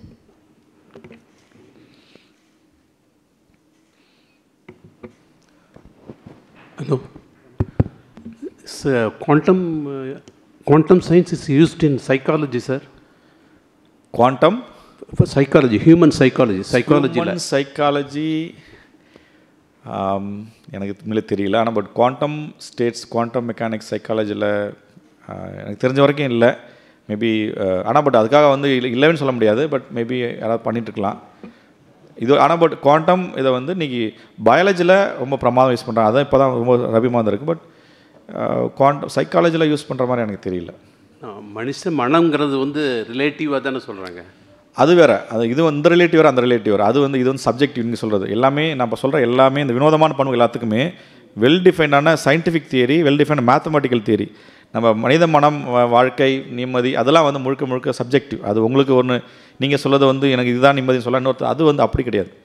இந்த நிகழ்த்தகவலுங்கிறது, இந்த வினோதங்கிறது எல்லாமே முழுக்க முழுக்க அறிவியல் கோட்பாட்டுக்குள்ளே இருக்கிற பண்புகள். இதை நம்ம வந்து ஒரு நடைமுறையில் இருக்கிற நம்மளுடைய நிம்மதி, சந்தோஷம் இதோட கனெக்ட் பண்ணக்கூடாது. கனெக்ட் பண்ணால் அது அந்த சப்ஜெக்டிவிட்டி வேறு, இதோட இது வேறு. ஹலோ, கேட்குது? Doctor Joseph Prabhakar. அந்த சைல்டோட கேள்வி ரொம்ப இன்ட்ரெஸ்டிங். ஏன்னா உங்கள் லெக்சரை க்ளோஸாக ஃபாலோ பண்ணியிருக்குன்னு தெரியுது. அவங்க ஏற்கனவே நிறைய லெக்சராக என்னோட லெக்சர் அட்டன் பண்ணாங்க நிறைய. அது மட்டும் இல்லை, இங்கே இன்னும் நிறைய குழந்தைங்க. ஸோ ஆக்சுவலாக இந்த எலக்ட்ரான் இங்கேயும் இருக்கும், அங்கேயும் இருக்கும். அந்த பூனை வந்து உயிரோடு இருக்கா, செத்து போயிச்சா? ஸோ ஸோ இந்த மாதிரி கொஷின்ஸ் எல்லாம் வந்து ஒரு பீரியடில் ஒரு க்யூரியாசிட்டியை கலப்புறதுக்காக இருந்த ஒரு கொஷின்ஸ். பட் இப்போ நமக்கு தெரியும், அந்த பாப்பாவுக்கும் தெரியும். இப்போ இந்த செல்ஃபோன் இருக்குன்னு வச்சுக்கோமே, இந்த செல்ஃபோனில் it's made of metal, silicon, அல்ல அதுக்கு மேலே உள்ள கவர் ஒரு பாலித்தீன் கவர். ஸோ இப்போ இதில் ஆட்டம்ஸ் இருக்குது, எலக்ட்ரான்ஸ்லாம் இருக்கா? ஆட்டம்ஸ் இருந்தால் எலக்ட்ரான்ஸ் இருக்கும். இப்போ இந்த எலக்ட்ரான்ஸ் எல்லாம் இப்போ இங்கே இருக்கா? இங்கே தான் இருக்குது. இப்போ நான் இதெல்லாம் இங்கே கொண்டு போயிட்டேன். இப்போ இங்கே தான் இருக்குது. இங்கேயும் இருக்கா, அங்கேயும் இருக்கா? இங்கே இருக்குமா? இல்லை. இப்போ இங்கே இருக்கும். பையில் வச்சுட்டா பையில் தான். இதில் இருக்கக்கூடிய ஆட்டம்ஸோட எலக்ட்ரான்ஸ். நம்ம இங்கே பேசுகிறது என்னன்னா, இந்த செல்ஃபோனில் இருக்கக்கூடிய இந்த கவரில் ஓரத்தில், இந்த கவரோட ஓரத்தில் இருக்கக்கூடிய அந்த பாலிமர் மாலிக்யூல்ஸில், அந்த மாலிக்யூல்ஸில் இருக்கக்கூடிய ஆட்டம்ஸில், அதில் அந்த ரொம்ப ஓரத்தில் இருக்கக்கூடிய கடைசி ஆட்டமில் அதில் இருக்கக்கூடிய எலக்ட்ரான்ஸ், அது பாலிமர் கார்பன் வச்சுக்கோங்க, 6 எலக்ட்ரான்ஸ். அதில் ஒரு எலக்ட்ரான் எங்கே இருக்குது அப்படின்னா, அது இங்கே இருக்கா, இங்கே இருக்கா, இதுக்குள்ளே, இந்த வித்தின் ஸ்மால் ரேஞ்ச். ஓகே, அந்த ரேஞ்ச் இஸ் ரஃப்லி எவ்வளோ மீட்டர் சொல்லலாம்? 10⁻⁻27 மீட்டர்ஸ். அந்த அளவுக்கு நம்மளால் மெஷரே பண்ண முடியாது இல்லையா? இந்த செல்ஃபோனோட விட்த்து 6 சென்டிமீட்டர்ஸ் அல்லது 9 இன்ச்சு சொல்கிறாங்க இல்லையா? 9 இன்ச், 8 இன்ச், 6 இன்ச் செல்ஃபோன். 6 இன்ச்னா எக்ஸாக்டாக 6 இன்ச் இருக்குமா? அப்போ எங்கே ஒரு 6 பாயிண்ட் சம்திங். இந்த பாயிண்ட்னு பாயிண்ட்டுக்கு அப்புறம் ஒரு 27 ஜீரோ போட்டால், அதுக்கப்புறம் ஒரு வேல்யூ போட்டால் அது எவ்வளோ மீட்டரோ அந்த இடத்துல எலக்ட்ரான் எங்கே இருக்குதுன்னு சொல்ல முடியாது. அது 10⁻⁻26 இருக்கா, -27 இருக்கிறா, பட் டெஃபினட்டாக இதில் தான் இருக்குது. ஓகே, ஸோ குவாண்டம் மெட்டீரியல்ஸ் அல்லது வேர்ல்டு அப்படிங்கிறது தனியாக பிரித்து நம்ம பார்க்கக்கூடாது. என் உடம்புல இருக்குது, உங்கள் தலையில் இருக்குது, என் கையில், எல்லா இடத்துலையுமே இந்த எலக்ட்ரான்ஸ்லாம் இருக்குது. So no problem. ஸோ இந்த குவாண்டம் வேர்ல்டுங்கிறது, குவாண்டம் பார்ட்டிகிள்ஸுங்கிறது மேக்ராஸ்கோபிக் பெரிய பொருட்களுடைய ஒரு சப் அட்டாமிக் பார்ட்டிகிள்ஸ் தானே. ஸோ இப்போ இதிலெல்லாம் இருக்குது, நோ ப்ராப்ளம். ஸோ பட் அது உள்ளே போய் பார்த்தா அந்த ஸ்மால் ரேஞ்சில் எங்கே இருக்குதுன்னு தெரியலை. அப்போ நீங்கள் அதோடைய ப்ராப்பர்ட்டியை பார்க்க போனால், நம்ம சாதாரணமாக அந்த செல்ஃபோனை தூக்கி போட்டால் இங்கே போய் விழும், இந்த மாதிரியெல்லாம் அதை ஸ்டடி பண்ண முடியலை. ஸோ அப்போ அங்கே உள்ள அந்த இயற்பியல் கோட்பாடுகளை சார் ப்ரெசென்ட் பண்ணுறாங்க. இப்போ அந்த பூனை செத்து போயிடுமா, உயிரோடு இருக்குமா அப்படிங்கிற கேள்வியே அப்போ வைக்கும்போது இன்ட்ரெஸ்டிங். இன்றைக்கி அது ஒரு அபத்தமான கேள்வி. ஏன்னா பூனை என்பது ஒரு மேக்ராஸ்கோபிக், இந்த ஃபோன் மாதிரி பார்க்கலாம், தொடலாம், எல்லாம் பண்ணலாம். பட் அந்த பூனையோட வாலில், அந்த முடியில், அது நுனியில் இருக்கக்கூடிய ஆட்டமில் இருக்கக்கூடிய எலக்ட்ரான் என்ன ஆகுன்னு, அது எப்படி இருக்குன்னு சொல்ல முடியாது. ஆனால் பூனை போனால் வாலோட அந்த எலக்ட்ரான் போயிடும். பட் ஸோ அந்த ரேஞ்சில் அங்கே இருக்கக்கூடிய ஒரு மைக்ரோஸ்கோபிக் அல்லது சபட்டாமிக் அந்த பார்ட்டிகிளாக நம்ம சொல்லக்கூடிய எலக்ட்ரான் அல்லது புரோட்டான் அல்லது எதுவுமே நம்ம அதோட ப்ராப்பர்ட்டியை நார்மலாக இந்த மெக்கானிக்ஸை வச்சு படிக்கிற மாதிரி அது படிக்க முடியாது. ஆனால் அதெல்லாம் இதோட சேர்ந்தது தான், இதில் உள்ளே இருக்கிறது தான் நம்ம மேக்ரோஸ்கோபிக் வேர்ல்டில் இருக்கக்கூடிய ஒரு பொருட்கள் தான். ஸோ அதனால் ஒரே குழப்பமாக இருக்குது அப்படின்னு சொல்லணுங்கிற அவசியம் கிடையாது. அந்த ரேஞ்சில், அந்த ரேஞ்ச் ஆஃப் ஸ்பேஸ் அண்ட் அந்த ரேஞ்ச் ஆஃப் டைம், அந்த ரேஞ்ச் ஆஃப் எனர்ஜி, அதுக்குள்ளே அதோட பிஹேவியர் டிஃப்ரெண்ட் அப்படிங்கிறது தான் இந்த குவாண்டம் மெக்கானிக்ஸ். ஸோ இப்போ எலக்ட்ரான்ஸ்லாம் உங்கள் கையில் இருக்குல்ல, இங்கே இருக்கா, இங்கே இருக்கா, நீங்கள் எங்கே தள்ளுறீங்களோ இருக்கும். ஆனால் அதுக்குள்ளே அந்த ஸ்மால் ரேஞ்சில் எங்கே இருக்குன்னு சொல்லுங்கள். Okay sir, from my side sir, இப்போ ஒரு என்ன இருக்கு, லைக் நீங்கள் என்ன book you can refer for the students for ஒரு காலேஜ் கோயிங் ஆர் ஸ்கூல் ஸ்டூடெண்ட்ஸ்க்கு? It was very much interesting. So if I wanted to study I can go through that. Some basic level or some books you can refer, or is it available in our library also? லைப்ரரியில் நிறைய புத்தகங்கள் இருக்குது. நம்ம 5th ஃப்ளோரில் நிறைய quantum சீரியஸாக படிக்கிறவங்களுக்கும் இருக்குது, ரொம்ப எளிமையாக காமன் ரீடர்ஸ்க்கு இருக்குது. எனக்கு தெரிஞ்சு ஏபிசி ஆஃப் குவாண்டம் மெக்கானிக்ஸ்னு ஒரு புத்தகம் இருக்குது ஆங்கிலத்தில். ஓகே. அப்புறம் 2 doors at onceன்னு சொல்லிட்டு ஒரு புத்தகம் இப்போ ரீசெண்டாக வந்திருக்கு, அனிதா ராமகிருஷ்ணன் நினைக்கிறேன். 2 doors and one, அது ஒரு. ஸோ இந்த மாதிரி இதெல்லாம் ஒரு காமன் இதுக்கான இது. ஒரு ஃபிசிக்ஸ் ஸ்டூடெண்ட்ஸ் படிக்கணும்னா அதுக்கு கிரிஃபித் அந்த மாதிரி நிறைய புத்தகங்கள் இருக்குது. ஸோ நீங்கள் என்ன மாதிரி கேட்குறீங்களோ அதுக்கேற்ற மாதிரி நம்ம லைப்ரரியில் நிறைய புத்தகங்கள் இருக்குது. காமன் லெவல்லையும் இருக்குது, அட்வான்ஸ் லெவலில் இருக்குது, இன்டர்மீடியட் லெவல்லையும் இருக்குது. 5th ஃப்ளோரில் நீங்கள் ஓகே சார். பேசிக் கோர்ஸ்னாக்க ஸ்டூடெண்ட்ஸ் எங்கே ஆரம்பிக்கணும் சார்? BSc physics? பிஎஸ்சியில். ஆமாம், பிஎஸ்சி ஃபிசிக்ஸ். ஆமாம். அதே மாதிரி நிறையா வந்து இது ஆன்லைனில் NPTEL கோர்சஸ் நிறையா இருக்குது, எக்கச்சக்கமாக இருக்குது. பேசிக் லெவலில் பிஎஸ்சி ஸ்டூடெண்ட்ஸ் படிக்கிற அளவுக்கும் இருக்குது, MSc ஸ்டூடெண்ட்ஸ் படிக்கிற அளவு இருக்குது, ரிசர்ச் ஸ்டூடெண்ட்ஸ் படிக்கிற அளவுக்கு நீங்கள் NPTELலேயே எக்கச்சக்கமான கோர்சஸ் இருக்குது. நீங்கள் மொபைல்லேயே அந்த ஸ்வயம் ஆப் இன்ஸ்டால் பண்ணிங்கன்னா அதில் வந்து நீங்கள் வந்து பார்க்கலாம். Okay. I use to right the exams related to my department actually. Okay. Through NPTEL I used to write. Okay, I'll see to that. Respected sir, is there any development of quantum computers in the globe sir? நிறைய இப்போ actually இப்போ Microsoft இப்போ ரீசெண்டாக கூட அவங்க கூகுளே வச்சுருக்காங்க computers, quantum computers announce பண்ணுறாங்க இருக்குது. ஆனால் பட் என்னென்னா அதெல்லாமே வந்து நீங்கள் நடைமுறையில் இப்போ நம்ம லேப்டாப் யூஸ் பண்ணுற மாதிரி எடுத்து யூஸ் பண்ண அந்த அளவுக்கு வந்து நம்ம வர, ஏன்னா அது வந்து ரொம்ப லோ டெம்பரேச்சரில் ரன் பண்ணோம். அதை வந்து நீங்கள் நினைக்கிற மாதிரி இன்னும் வந்து கமர்ஷியலாக அவைலபிளாக வரல.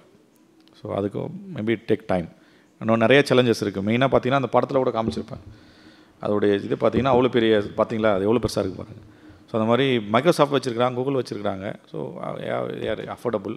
பட் அது இன்னும் வந்து இந்தியாவிலுமே இருக்குது, 1-2 இடத்துல வந்து அதை ஓரளவு கொண்டு வராங்க. பட் ஆனால் அது வந்து ஒரு கமர்ஷியலாக இன்னும் எல்லா இடத்துலையும் வர அளவுக்கு பயன்படுத்து. இப்போ இந்த அண்ணா லைப்ரரிக்கு ஒரு குவாண்டம் கம்ப்யூட்டர் அப்படின்லாம் ஒன்றும் இல்லை, இன்னும் அந்த அளவுக்கு வரல அது. இட் வில் பட் ஆனால் வரும் மேபி. ஏன்னா இப்போ இந்த நார்மல் கம்ப்யூட்டரே ஒரு காலத்தில் வந்து இவ்வளோ பெரிய ரூம் சைஸ் இருந்துச்சு, பட் இன்றைக்கி நம்ம கையிலே வந்துருச்சு இல்லை டேப். அதே மாதிரி அது கண்டு இன்னும் ஒரு 10 வருஷம் கழிச்சு கண்டிப்பாக நம்ம கையில் வரும். சார் என்ன ஃபீல்டெல்லாம் இந்த அட்வான்ஸ்மெண்ட்டை we are enjoying can you suggest? இப்போ ஏதோ ரீசன்ட் ப்ராப்ளம்க்கு, ப்ரெசன்ட் ப்ராப்ளம்க்கு if I wanted to find a solution, என்ன ப்ராப்ளம்க்கு இந்த quantum, I am from EEE டிபார்ட்மெண்ட்டுன்னு வச்சுக்கோங்களேன். ஸோ இப்போ என்னோடய ஸ்டூடெண்ட் வந்து ப்ராஜெக்ட் பண்ணுறான், அவன் he can make use of this quantum physics in EEE field, electrical field.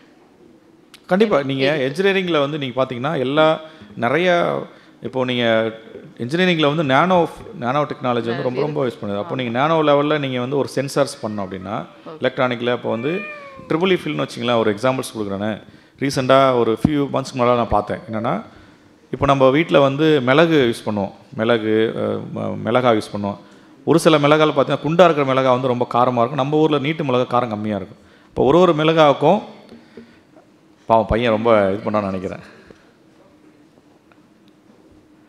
So அந்த மிளகாவோடைய காரத்தன்மையை வந்து எப்படி மெஷர் பண்ணுறது? நம்ம இது காரமாக இருக்குது, இது காரம் கம்மியாக இருக்குன்னு சொல்கிறோம். ஆனால் பட் எப்படி அதை வந்து குவான்டிஃபிகேஷனை மெஷர் பண்ணுறதுன்னா, இப்போ கார்பன் நேனோ டியூப்ஸ், நம்ம இப்போ வந்து குவாண்டம் அறிவியலோடைய அடுத்து அந்த இது கார்பன் நேனோ டியூப்ஸ் ஒரு சின்ன பென்ட்ரைவ் மாதிரி ஒரு சின்ன இது பண்ணிடுது. அது என்னென்னா ஒரு சென்சார்ஸை வச்சுட்டு நீங்கள் அந்த பர்டிகுலர் மிளகாவை வந்து கொஞ்சம் தூள் பண்ணிவிட்டு நீங்கள் அது மேலே போட்டிங்கன்னா மினிட்டாக அதை வந்து நீங்கள் ஒரு பக்கம் இது அந்த மெட்டல் ஷீட் இருக்கும், இன்னொரு பக்கம் வந்து பென்ட்ரைவ் மாதிரி நீங்கள் மொபைல்லையோ லேப்டாப் சொரிக்கலாம். ஸோ ஆட்டோமேட்டிக்காக டக்குன்னு அது வந்து அந்த எத்தனை மாலிக்குன்னா அந்த காரத்தன்மை காரணம் ஒரு பர்டிகுலர் மாலிகுல், அந்த மாலிகுல் எவ்வளோ அதிகமாக இருந்துச்சுன்னா காரம் அதிகமாக இருக்கும், மாலிகுல் கம்மியாக காரம் கம்மியாக இருக்கும். அப்போ என்னன்னா ஒரு சின்ன பென்ட்ரைவ் மாதிரி, அது வந்து டிப்பிக்கலி ஒரு இன்ஜினியரிங் ஒரு எலக்ட்ரானிக்ஸ் ஸ்டூடெண்ட் பண்ண வேண்டியது. ஸோ அப்போது நம்ம அதை வந்து அந்த கார்பன் நேனோ டியூப்பை நம்ம வந்து டிவைஸ் பண்ணணும், அதுக்கு குவாண்டம் மெக்கானிக்கல் அண்டர்ஸ்டாண்டிங் வேணும், அதுக்கப்புறம் அதை எலக்ட்ரானிக்ஸோட டெக்னாலஜி இன்டெகிரேட் பண்ணால் அது வந்து உங்களுக்கு ஒரு டிவைஸ் ஆகும். ஸோ அதை வந்து பேட்டர்ன் வச்சுருக்காங்க, சவுத் கொரியா நினைக்கிறேன், இது ரீசெண்டாக அவங்க பேப்பர் பார்த்தேன். ஸோ இந்த மாதிரி நிறையா சான்சஸ் இருக்குது. So engineering and quantum both very good integration. Because like we wanted to measure the heat and the efficiency increase பண்ணும்போது the change in the heat, how to reduce the heat losses, அதுக்கெல்லாம் very மைனூட்டாக நம்ம measure பண்ண முடியும்னும்போது we can increase the efficiency. கண்டிப்பாக that point of view. இப்போ இது போன வாரம் பார்த்தேன், ஒரு இந்த சிமெண்ட்டை வந்து ஃப்ளோர் போடுறோம்ல, அது வந்து பெண்டபிள் சிமெண்ட் ஃப்ளோரை மாற்றி வச்சுருப்பா. ஏன்னா அது வந்து இப்போ ஜப்பான் மாதிரி கண்ட்ரியில் வந்து உங்களுக்கு எர்த்துக்கு அதிகமாக வரும். அப்போது கிராக் ஆகி உடஞ்சிரும்ல, ஒரு பெரிய இடத்துக்குனா எல்லாம் உடஞ்சி போயிடும்ல. ஸோ அப்போ இடத்துக்கு வந்து அந்த வளைஞ்சி நெளிஞ்சு வர்றதுக்கு வந்து கான்க்ரீட் பிளாக் பண்ணியிருக்கிறாங்க. அது அகெயின் நீங்கள் unless you have understanding of materials, quantum materials, அந்த மாதிரி பண்ண முடியாது. ஸோ அப்போது எல்லா ஃபீல்டுலையுமே இப்போ எப்படி யோசிச்சு பாருங்கள், பயாலஜியில் பறவைகள் எவ்வளோ தூரம் எப்படி போகுதுங்கிறது அது இட்ஸ் நாட் இன்னும் கம்ப்ளீட் ஆகலை. நான் சொன்னது வந்து ஒரு ஸ்பெகுலேஷன், நீ சயின்டிஃபிக் கம்பெனியில் போட்டிருக்காங்க. இது வந்து அந்த ஸ்பின்னோட இன்ட்ராக்ஷன் வித் எர்த்தோட மேக்டிவல் அப்படின்றது ஒரு முக்கியமான ஒரு அடுத்த கட்ட முயற்சி. ஸோ பயாலஜியில் நிறைய நமக்கு வந்துருக்கு, இப்போ ஃபோட்டோசிந்தசிஸ் பற்றி. ஸோ இன்ஜினியரிங் ஃபீல்டு மட்டும் இல்லாமல் ஈவன் ஹியூமனிட்டிஸ் சயின்ஸஸில் கூட, பயாலஜிக்கல் சயின்ஸில் கூட நிறைய அப்ளிகேஷன்ஸ் இருக்குது.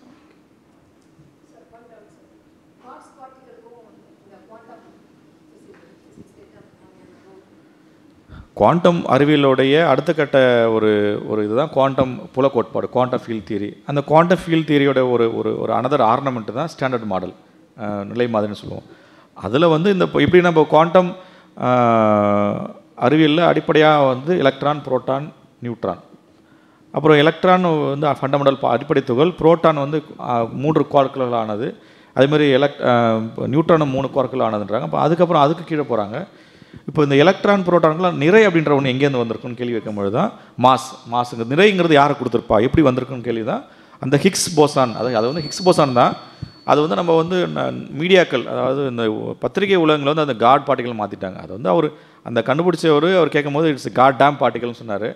அதை வந்து அந்த டேமை விட்டு இப்போ எப்படி தம்ப்நெயில் யூடியூப்பில் தம்ப்நெயில் வைக்கிறோம்ல, அடித்து ஆடிய இந்த அரசியல்வாதி தெரிவித்து அப்படின்னு வைக்கிற மாதிரி தம்ப்நெயில் வைக்கிற மாதிரி அதை வந்து ஒரு கேட்சியாக எல்லாருக்கும் போகிறதுக்காக வந்து காட் பார்ட்டிகல் வச்சுட்டாங்க. அது ஒரு ஜஸ்ட் ஒரு ஹிக்ஸ் பார்ட்டிகல். ஹிக்ஸ் அப்படின்ற ஒரு பீட்டர் ஹிக்ஸ் அப்படின்ற ஒரு அறிவியல் வந்து பொருட்களுக்கெல்லாம் அடிப்படை நிறை எப்படி வருதுங்கிறத சொன்னதுக்கான ஒரு கோட்பாடு தான் அந்த ஹிக்ஸ் போசானோட கான்செப்ட். அது வந்து டிப்பிக்கலி நீங்கள் குவாண்டம் மெக்கானிக்ஸ் வந்ததுக்கப்புறம் எல்லா தியரியுமே குவாண்டம் அதுதான் அடிப்படை வேர். அப்போ ஒரு மரத்தோடைய அது கிளைகள் பெருசாக இருக்கலாம், பூக்கள் போகலாம், ஆனால் பட் அது வேறுங்கிறது வந்து இருக்கிற மாதிரி இந்த குவாண்டம் ஃபீல்ட் தியரி ஸ்டாண்டர்ட் மாடலோடைய அடிப்படைங்கிறது குவாண்டம் அறிவியல் தான். ஸோ அப்போ அதனுடைய எக்ஸ்டென்ஷன் தான் இந்த ஸ்டாண்டர்ட் மாடலுங்கிறது, அதனுடைய ஒரு ப்ரொடிக்ஷன் தான் இந்த ஹிக்ஸ் பார்ட்டிகல். அதை வந்து எக்ஸ்பெரிமெண்ட்டாக நிரூபித்தாங்க, அதுக்கு நோபல் பிரைஸ் கொடுத்தாங்க. ஸோ அதோட ஆணிவேர் இந்த ஹிக்ஸ் போசான் இதை ப்ரெடிக்ட் பண்ண தியரியோடைய அடிநாதங்கிறது குவாண்டம் அறிவியல். Sir basic question sir, God particles proof பண்ணதை திரும்ப வாங்கிட்டாங்களா சார், இல்லை ப்ரூவ் பண்ணிட்டாங்க? அது ப்ரூவ்டு, அது நோபல் பிரைஸே அவர் ஹிக்ஸ் கொடுத்தாங்க, திரும்பலாம். Okay sir. காட் பார்ட்டிகல்ஸ் அது ஹிக்ஸ் போசான், ஹிக்ஸ் பார்ட்டிகல் தான். அது காட் பார்ட்டிகல் நம்ம சொல்லி அதை வந்து மீடியாவில் சொல்கிறோம். அதை வந்து இட்ஸ் நாட் காட் பார்ட்டிகல். அது ஒரு கடவுள் துகள்லாம் போட்டு அது ஒரு மாதிரி they give some kind of different connotation. அது வந்து ஹிக்ஸ் பார்ட்டிகல். ஹிக்ஸுங்கிறவர் ஒரு அறிஞர், அவர் தான் அதை ஃபஸ்ட்டு ப்ரொப்போஸ் பண்ணால். அப்புறம் லேட்டராக ஒரு 50 வருஷம் கழிச்சு அதை வந்து ஆய்வகத்தில் நிரூபித்தாங்க அது இருக்குது அப்படின்றது. அந்த ஹிக்ஸ் போசான் தான், ஹிக்ஸ் பார்ட்டிகல் தான் ஒரு எலக்ட்ரானுக்கும் புரோட்டான் நிறை எப்படி வந்துச்சுங்கிறதுக்கான ஒரு ஆன்சரை, ஒரு விடையை கொடுக்குது. அதை வந்து திரும்பிலாம் பெறப்படும். இதனுடைய வேறு எதாக இருக்கும் சார்? எதனுடைய வேறு? இப்போ காட் பார்ட்டிகல்னு சொல்லி அது குவாண்டம் அறிவியலுடைய ஒரு அடுத்த கட்டம் தான் குவாண்டம் ஃபீல்ட் தியரிங்கிறது. குவாண்டம் ஃபீல்ட் தியரியோட ஒரு இதுதான் ஸ்டாண்டர்ட் மாடல்னு சொல்லுவாங்க. அதுதான் இந்த பிரபஞ்சத்தில் இந்த துகள்லாம் எப்படி உருவாச்சுங்கிறது. ஸோ அதனுடைய ப்ரொடிக்ஷன் தான் இந்த ஹிக்ஸ் போசான். அப்போ அதுக்குடைய ஆணிவேருங்கிறது குவாண்டம் அறிவியல். பிரபஞ்சம் அதை என்னன்னா குவாண்டம் அறிவியலை வச்சு நம்ம பிரபஞ்சத்தை புரிதல் வந்து இன்னும் ரொம்ப அதிகமாக மேம்பட்டுச்சுன்னு சொல்லலாம்.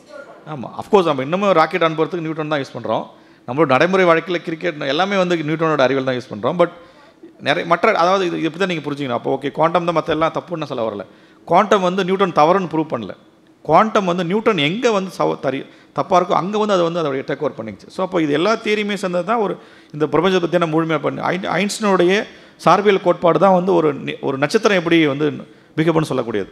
ஸோ ஐன்ஸ்டீனுடைய கோட்பாடும் நமக்கு தேவை, நியூட்டனுடைய கோட்பாடும் தேவை, குவாண்டம் கோட்பாடும் தேவை. ஸோ அது ஒரு அளவில் மிக முக்கியமான பங்கு வகிக்குது. இதில் மெஞ்ஞானம் என்ன சொல்லுதுன்னா சார், ஸ்பேஸ் வந்து தன்னிருக்க சூழ்ந்தழுத்தும் ஆற்றல், அந்த ஆற்றல்லேருந்து காட் பார்ட்டிக்கல், அதிலிருந்து ஆட்டம்ஸு, எலக்ட்ரான், புரோட்டான்ஸு, அப்புறம் பஞ்சபூதங்கள் கூட்டு, அப்புறம் லிவிங் ஆர்கனிசம்ஸ் இப்படி சொல்கிறாங்க. அப்போ அது ஸ்பேஸ் தான் மூலம் அப்படின்னு நம்ம எடுத்துக்கலாமா? அது வந்து அது மேபி அது சொல்லக்கூடிய ஒரு கருத்து. பட் ஆனால் அறிவியல் வந்து ஸ்பேஸ் தான் மூலம்னு நம்மளுக்கு கிடையாது. ஸ்பேஸும் டைமும் ஒன்றுக்குள்ளே ஒன்று இருக்குங்கிறது தான் ஐன்ஸ்டீனுடைய கோட்பாடு. அப்போ நம்ம எதே ஒன்று இது மூலம் இது அதுலேருந்து எல்லாம் வந்திருக்கு நம்ம சொல்ல முடியாது. இப்போதைக்கு அறிவியல் சொல்வது வந்து பிக் பேங் பெருவெடிப்பு அப்படின்னு ஒன்று ஒரு 1360 கோடி வருடங்களுக்கு முன்னால் வந்து ஒரு வெடிப்பு உருவாச்சு. அந்த வெடிப்புலேருந்து தான் இந்த பொருட்கள்லாம் உருவாச்சு, அதுலேருந்து தான் நட்சத்திரம் உருவாச்சு, கேலக்ஸி உருவாச்சுன்றது. ஸோ அப்போது அந்த பெருவெடிப்பு கொள்கை தான் நமக்கு இன்றைக்கி மூலம். இது எப்படி ஒரு பொருட்கள் இந்த பிரபஞ்சம் உருவாகிருக்கு அப்படின்றதுக்கான ஒரு அறிவியல் கோட்பாடு. மற்ற நீங்கள் சொல்கிறது வந்து நிறைய பேர் அதுதான் தண்ணி இருக்க அதுவாக ஒரு இறுக்கி அதுவாக ஒரு வெடிப்பாகி அதிலிருந்து அந்த இறைத்துகள்கள் கிரியேட் ஆகி காட் பார்ட்டிகல்ஸ். அதுக்கு முன்னாடி அதாவது நம்ம அந்த பெருவெடிப்பு வந்ததுக்கப்புறம் அந்த வெடிப்பு வந்து ஒரு சில ஃபியூ மைக்ரோ செகண்டுக்கு ஒரு மாதிரி எல்லாம் சேர்ந்த ஒரு கலவை தான் இருந்துச்சு. அதுக்கப்புறம் தான் ஒவ்வொன்றா அடுத்தடுத்த எலக்ட்ரானோ, புரோட்டானோ அல்லது ஹைட்ரஜனோ கொஞ்சம் உருவாகுது. அதுக்கு முன்னால் என்ன இருந்துச்சுங்கிறது நமக்கு வந்து வி ஹேவ் நோ ஆன்சர். அது வந்து டிஃப்ரெண்ட் பீப்புள் சொல்லலாம். பட் சயின்டிஃபிக்காக before Big Bang I don't what அது என்ன இருக்குங்கிறது நமக்கு இந்த ஆன்சர். பட் ஆனால் அந்த பிக் பேங் வரைக்கும் நம்மளால் அக்கௌண்ட் பண்ண முடியும், அதுக்கு தெளிவாக நம்மளால் விளக்க முடியும். ஆட்டம் முதல் நம்ம நிரூபிச்சிருக்கோம். ஆமாம், ஆட்டம் அதுக்குள்ளே இருக்கிற அதுக்கு ஆட்டத்துக்குள்ளே இருக்கிற எலக்ட்ரான், புரோட்டானுக்குள்ளே இருக்கிற குவார்க்குள்ளே இருக்கிற குளுவான், ஸோ இதெல்லாத்தையும் நம்ம வந்து அறிவியல் ரீதியாக நம்ம நிலக்க முடியுது. பிக் பேங் நம்ம சொல்ல முடியும். பெருவெடிப்பு கொள்கை, பெருவெடிப்பு கொள்கை முன்னால் என்ன இருந்துச்சு அப்படின்ற கேள்விகளுக்கு நமக்கு வந்து பதில் கிடையாது. அறிவியல் உலகம் முன்னால் போயிட்டே இருக்கு. Thank you sir. வணக்கம் சார்.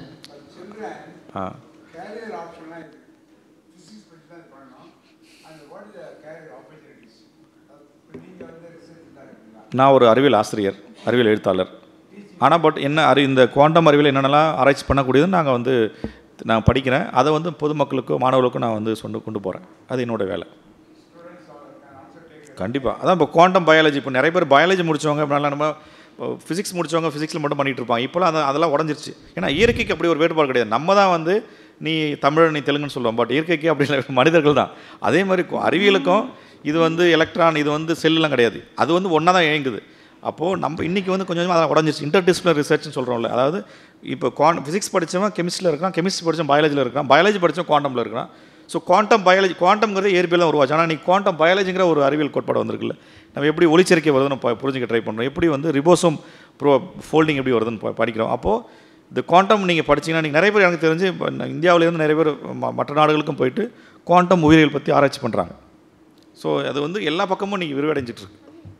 இனிமேல் வந்து நம்ம வந்து குவாண்டம்னா ஃபிசிக்ஸ் மட்டும்தான் அப்படிலாம் அதெல்லாம் உடஞ்சிருச்சு, அதெல்லாம் எப்பயோ போயிடுச்சு. எல்லாமே இன்றைக்கி வந்து நீங்கள் குவாண்டம் புரிஞ்சிக்காமல் யோசிச்சு பாருங்கள். அந்த ஒரு பறவை வந்து 12,000 கிலோமீட்டர் போகுது, அது கரெக்டாக எப்போ அது முந்தின வருஷம் எந்த கூட்டுக்கு போச்சோ அதே கூட்டுக்கு போகுதுன்னா நீங்கள் எப்படி அதை புரிஞ்சிங்கன்னா கண்டிப்பாக உங்களுடைய உயிரியல் அறிவு மட்டும் பத்தலை. அப்போ அதுக்கு வந்து நீங்கள் இயற்பியல் அறிவு தான். அதே மாதிரி இயற்பியலில் இருக்கிறவன் உயிரியல் அறிவு தெரிஞ்சால் தான் எப்படி உருவாக்க முடியும் அவன். ஸோ அப்போது இந்த ஒரு முழுமையான புரிதலுங்கிறது எல்லாத்தோடைய ஒரு கலவையாக இருக்கணும். அப்போ நமக்கு மாணவர்கள் என்ன நினைக்கணும்னா, படிக்கும்பொழுது எனக்கு ஃபிசிக்ஸ் தான் பிடிக்கும், மேத்ஸ் நான் படிக்க மாட்டேன், எனக்கு கெமிஸ்ட்ரி பிடிக்காது, எனக்கு வந்து பயாலஜி கேட்பாங்க. சார் யூஸ்வலாக நான் என்னோட ஒரு 10-12 அனுபவத்தில் வந்து ஃபிசிக்ஸ் பசங்க வருவாங்க. நீ ஏன் ஃபிசிக்ஸ் சூஸ் பண்ணால்? சார் எனக்கு வந்து மேத்தமெட்டிக்ஸு கணிதமே பிடிக்காது சார், எனக்கு கெமிஸ்ட்ரி பிடிக்காது, அதனால் ஃபிசிக்ஸ் சூஸ் பண்ணேன். ஸோ இந்த மாதிரியான அந்த புரிதல் வந்து தவறு. ஸோ அறிவியலை நீங்கள் எல்லாத்தையும் ஈக்குவலாக நீங்கள் நேசிக்கணும். ஸோ அப்போ நீங்கள் இயற்பியல் பிடிச்சதுன்னா கண்டிப்பாக கணிதம் இயற்பியலும் ஒன்றுக்குள்ளே ஒன்று அவ்வளோ இன்டர் ரிலேட்டட். அதே மாதிரி இயற்பியல் நீங்கள் எந்த அளவுக்கு நீங்கள் இயற்பியல் நேசிக்கணும், அதே மாதிரி மற்ற துறைகளை நேசிக்கணும். அது மாணவர்களுக்கு அந்த வயதில் வரணும். இல்லைனா நான் இருந்தேன். ஸோ அப்போ என்ன எதுனா உங்களுக்கு நேரோ டவுன் ஆகிடக்கூடாது. ஸோ இந்த பரந்த மனப்பான்மை இருக்கும். அறிவியலோடைய மிக முக்கியமாக அடிப்படை பண்ணுறது ஓப்பன் மைண்டட்னஸ், எதையுமே வந்து ஏற்றுக்கிறது, எதையுமே வந்து உள்வாங்கிறது. அப்போ இந்த மனப்பான்மை வந்து எல்லா துறைக்கும் நம்ம வச்சுக்கணும். சார் ஒரு கொஸ்டின் சார், இப்போ பறவைகள் வலசை போகிறதையே இவ்வளோ டீட்டெயிலாக நம்ம போயிட்டு குவாண்டமில் பண்ண முடியுது அப்படின்னா, அப்போ மனிதர்களுக்கு வரக்கூடிய டிசீஸை கூட ஆல்ரெடி தொடக்க நிலையிலேயே போயிட்டு நம்ம குவாண்டம் மூலமாக இன்னும் நம்ம டீப்பாக போகும்போது ஃப்யூச்சரில் வந்துட்டு மெடிக்கல் ஃபீல்டில் வேறு லெவலில் எக்கச்சக்கமாக இப்போ நீங்கள் ஒன்றும் இல்லை அப்படியே போனால் தேனிங்கில் வந்து புரோட்டான் தெரப்பி சென்டர்னு வச்சுருக்கிறோம் நம்ம தேனம்பட்டியில், அந்த அப்போலோவில். இந்த புரோட்டான் தெரப்பிங்கிறது என்ன? அது புரோட்டானை வச்சு நம்ம கேன்சர் செல்லை அழிக்கிறது. Okay sir. ஸோ அதுவே புரோட்டான் எலக்ட்ரான் யூஸ் பண்ண ஆரம்பிச்சாலும் அது குவாண்டமோட ஒரு இதுதானே. ஓகே, நீங்கள் வந்து எல்லா மருத்துவத்துறையில் குவாண்டமோட பங்களிப்பு வந்து அளவுக்கு அவ்வளோ அபரிமிதமாக இருக்குது. நானோ டெக்னாலஜி பற்றி நானோ டிவைசஸ் தானே நீங்கள் அவ்வளோ நம்ம யூஸ் பண்ணுறோம் நம்மளுடைய உடம்புல இது பண்ணுறதுக்கெலாம். ஸோ அப்போது ரோபோட் யூஸ் பண்ண இப்போ அந்த லேசர் ஆப்ரேஷன் வந்து லேசர் வச்சு பண்ணோன்னா அவ்வளோ துல்லியமாக பண்ணோம். கண்ணு ஓப்பன் பண்ணி பண்ணுறோன்னா அந்த லேசரை வந்து நம்ம அவ்வளோ துல்லியமாக ஃபெம்டோ லேசர் சைன் பண்ணுறோம். ஸோ இது எல்லாமே குவாண்டத்தோட பயன்பாடு ஆல்ரெடி இருக்குது, இன்னும் உருவாக்கிட்டு இருக்கிறாங்க. இன்னும் பெட்டராக இப்போ கேன்சர் செல்ஸை இன்னும் பெட்டராக எப்படி வந்து நம்ம அழிக்கிறது, எப்படி கண்டுபிடிக்கிறது. இன்றைக்கி அது இப்போ நீங்கள் ஒரு டையை நீங்கள் சாப்பிட்டீங்கன்னா கேன்சர் செல் மட்டும் அதை அப்சர்வ் பண்ணி அது கலராக காமிக்கும். அதெல்லாம் நீங்கள் வந்திருக்கு. ஸோ இது வந்து மருத்துவத்துறையில் இருக்கிறவங்களுக்கும் இது நிறைய ஒரு பெரிய ஒரு ஸ்கோப் இருக்குது. Okay sir, thank you. வணக்கம் அங்கிள், என் பேர் அஸ்வின் சனா. எங்கே இருக்கீங்க? ஓகே, சொல்லுங்கம்மா. இப்போது நீங்கள் சொன்னீங்களே அங்கிள், இப்போது ஒரு பாலை வந்து ஒரு வாலில் தூக்கி வீசினா அது வந்து நம்மக்கிட்டே வரும். இப்போ வந்து ஒரு குவாண்டமோட துகளை வந்து அந்த வாலில் தூக்கி வீசினா அது ஒன்று நம்மக்கிட்ட வரும், இல்லைன்னா அது வந்து ஊடுருவி போயிடும் அப்படின்னு சொன்னீங்க அங்கிள். இப்போது ரீசெண்டாக இந்த வேர்ல்டில் வந்து நிறையா வார்ஸ் நடந்துகிட்ருக்கு அங்கிள். இப்போது இந்த மாதிரி குவாண்டம் பேசிஸாக ஏதாச்சும் வெப்பன்ஸ் யூஸ் பண்ணுறாங்க அங்கிள். இப்போது ஒரு பில்டிங்கை ஊடுருவி போய் தாக்குற மாதிரி ஏதாச்சும் வெப்பன்ஸ் யூஸ் பண்ணுறாங்களா அங்கிள்? இல்லை, அது எல்லாமே நீங்கள் வந்து நடைமுறையில் இருக்கிற எல்லாமே வந்து நம்ம குவாண்டம் அறிவியலை இப்போ நீங்கள் பார்க்குறீங்களா, அதாவது எல்லாமே வந்து குவாண்டம் அறிவியல் நம்ம பயன்படுத்தலாம் நேரடியாக. ஸோ நான் இந்த எக்ஸாம்பிள் கொடுத்ததுங்கிறது உங்களுக்கு ஒரு புரியணுங்கிறதுக்காக. இப்போ எப்படி ஒரு பாலத்தை, பட் உண்மையிலேயே வந்து குவாண்டம் டனலிங்கிறது ஒரு குவாண்டம் உலகத்தில் நடக்கக்கூடிய ஒரு ஃபினாமினா. அதை உங்களுக்கு புரிய வைக்கிறதுக்காக ஒரு அனாலஜி கொடுத்தேன் நான். அப்போ அதே மாதிரி இப்போது ஒரு பாலை அங்கண்ட போகிற மாதிரி ஒரு ஆயுதத்தை பண்ண முடியும். அது வந்து ஒரு எக்ஸாஜரேஷன். அப்படி வந்து ஃபிக்ஷனில் தான் நம்ம சொல்ல முடியும். அப்படி ஒன்றும் கிடையாது. ஆக்சுவலி நம்ம அந்த குவாண்டம் பண்பை வந்து குவாண்டம் உலகத்தில் தான் வந்து நம்ம புரிஞ்சுக்கணும். அது இப்போ நடைமுறை உலகத்தில் இப்போ சொன்னால அந்த பூனையோட கதை நார்மலாக, இப்போ நீங்கள் நார்மலாக ஒரு பாக்ஸில் தூக்கி போட்டிங்கன்னா ஒன்று பூனை இருக்கும்லாம் செத்து போயிடும், அவ்வளோதான். அது ரெண்டுமே ஒரே இடத்துல இருக்க முடியாதுல்ல. அது நடைமுறை உலகத்தில் உண்மை, அது எல்லாரும் மாற்று கருத்து இல்லை. பட் அதே மாதிரி ஒரு குவாண்டம் பண்பு அப்படி இருக்காது, ரெண்டுமே இருக்கிற மாதிரி இருக்குன்னு சொல்கிறது தான் அது ஒரு அனாலஜி, ஒரு என்ன சொல்கிறது, ஒரு உருவாக்கம். அதை நீங்கள் வந்து ரொம்ப அப்படி நேரடியாக எடுத்துக்கூடாது. Okay uncle, thank you. வணக்கம் சார். சொல்லுங்கம்மா. சரிங்க சார். இப்போ நாம தான் வந்து ஆட்டம், இந்த பெண்ணை கண்ட்ரோல் பண்ணுறோம், எல்லாத்தையும் கண்ட்ரோல் பண்ணுறோம். நம்ம வந்து எல்லாமே ஆட்டம்னால தான் உருவானது, ஹியூமன் பிரெயின் முதல் கொண்டு. ஸோ ஆட்டம் நம்மளை கண்ட்ரோல் பண்ணுதா இல்லை நாம் ஆட்டம் கண்ட்ரோல் பண்ணுறோமா? இது வந்து ஒரு நல்ல கேள்வி தான் இது. அதாவது இது வந்து மேக்ஸ் பிளாங்கே வந்து அவர் பேசியிருப்பார். என்னென்னா, ஏன் வந்து நம்மளுடைய குவாண்டம் உலகத்தை வந்து புரிஞ்சுக்கிறதுக்கு இவ்வளோ கஷ்டமாக இருக்குது அப்படின்னு சொல்லி கேட்கும்போது அவர் சொல்கிறாரு, ஏன்னா நாமளே குவாண்டத்தால் தான் ஆயிருக்கோம். குவாண்டமால் ஆயிருக்க நாமளே குவாண்டத்தை எப்படி புரிஞ்சுக்க ட்ரை பண்ணுறோம். எப்படி நம்மளை தூக்கிக்கிறது, எப்படி நம்ம யாராவது தூக்க முடியும், நம்மளே நம்ம எப்படி தூக்க முடியுமா, அந்த மாதிரியான ஒரு ஆரம்பத்தில். ஸோ இது வந்து என்னென்னா, நம்ம இன்றைக்கி மூளையோட செயல்பாடுகளை குவாண்டம் அறிவியல் வச்சு நம்ம புரிஞ்சுக்க ட்ரை பண்ணுறோம்.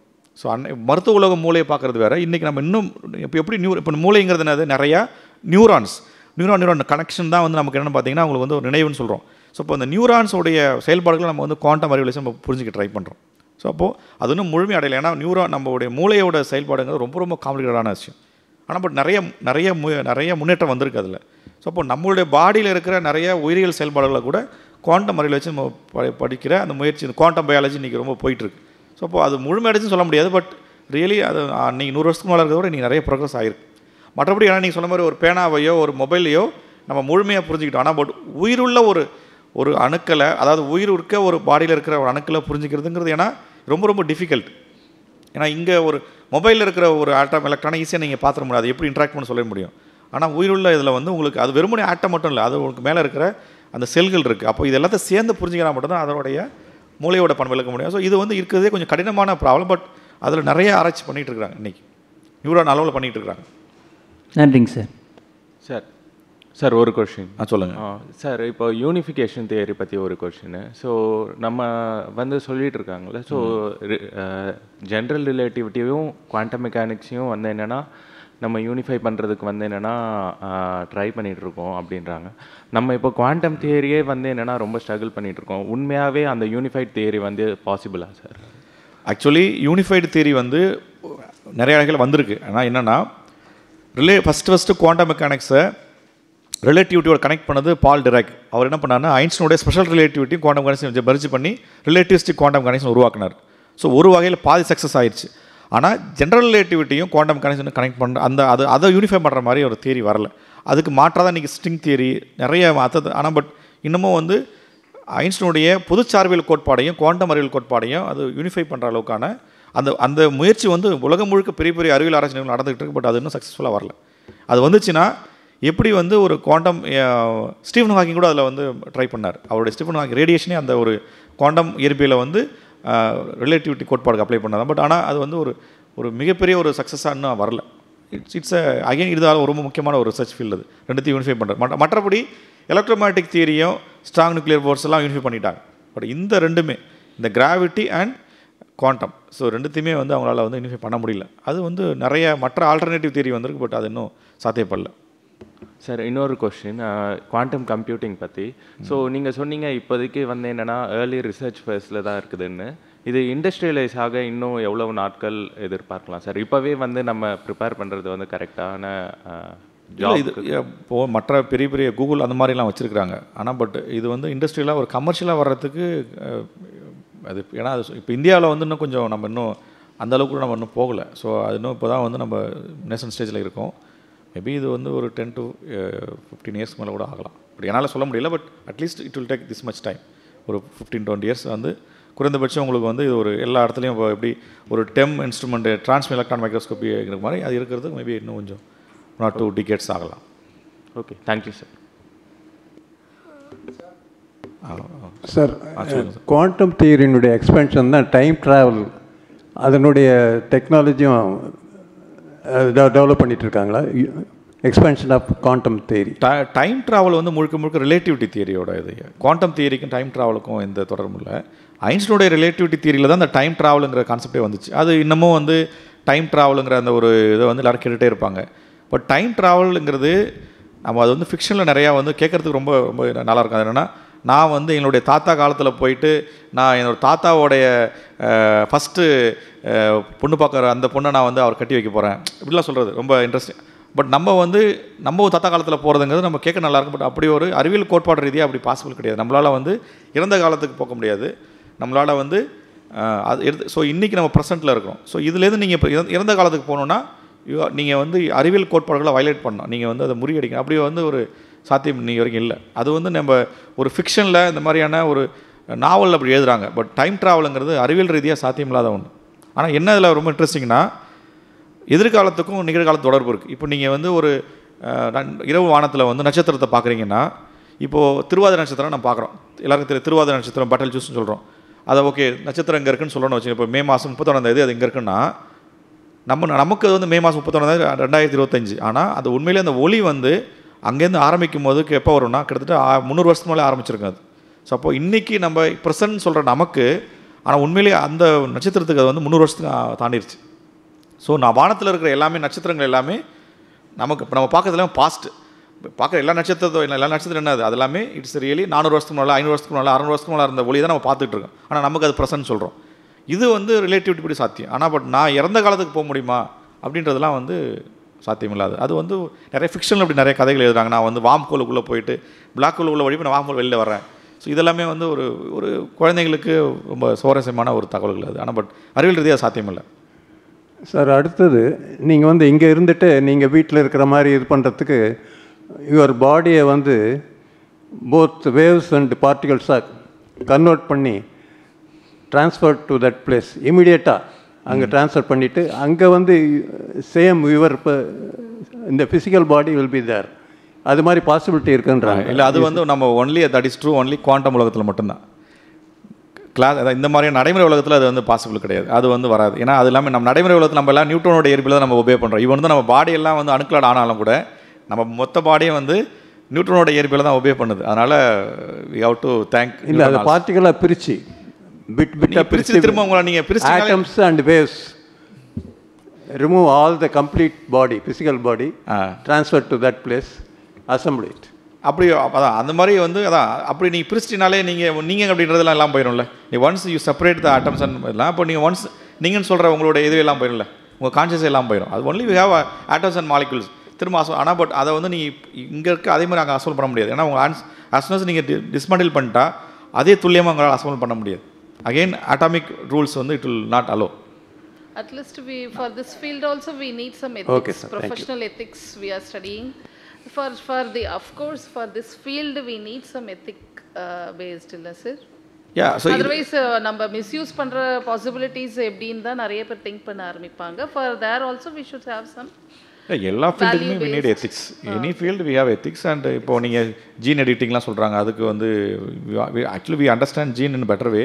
ஸோ அதுக்கு ஜீன் எடிட்டிங் அதுக்கு நிறைய பேர் அது தெரியும், க்ளோனிங் அது. ஸோ எல்லா ஃபீல்டுக்குமே there is a common scientific ethic and professional ethics. That we have to agree.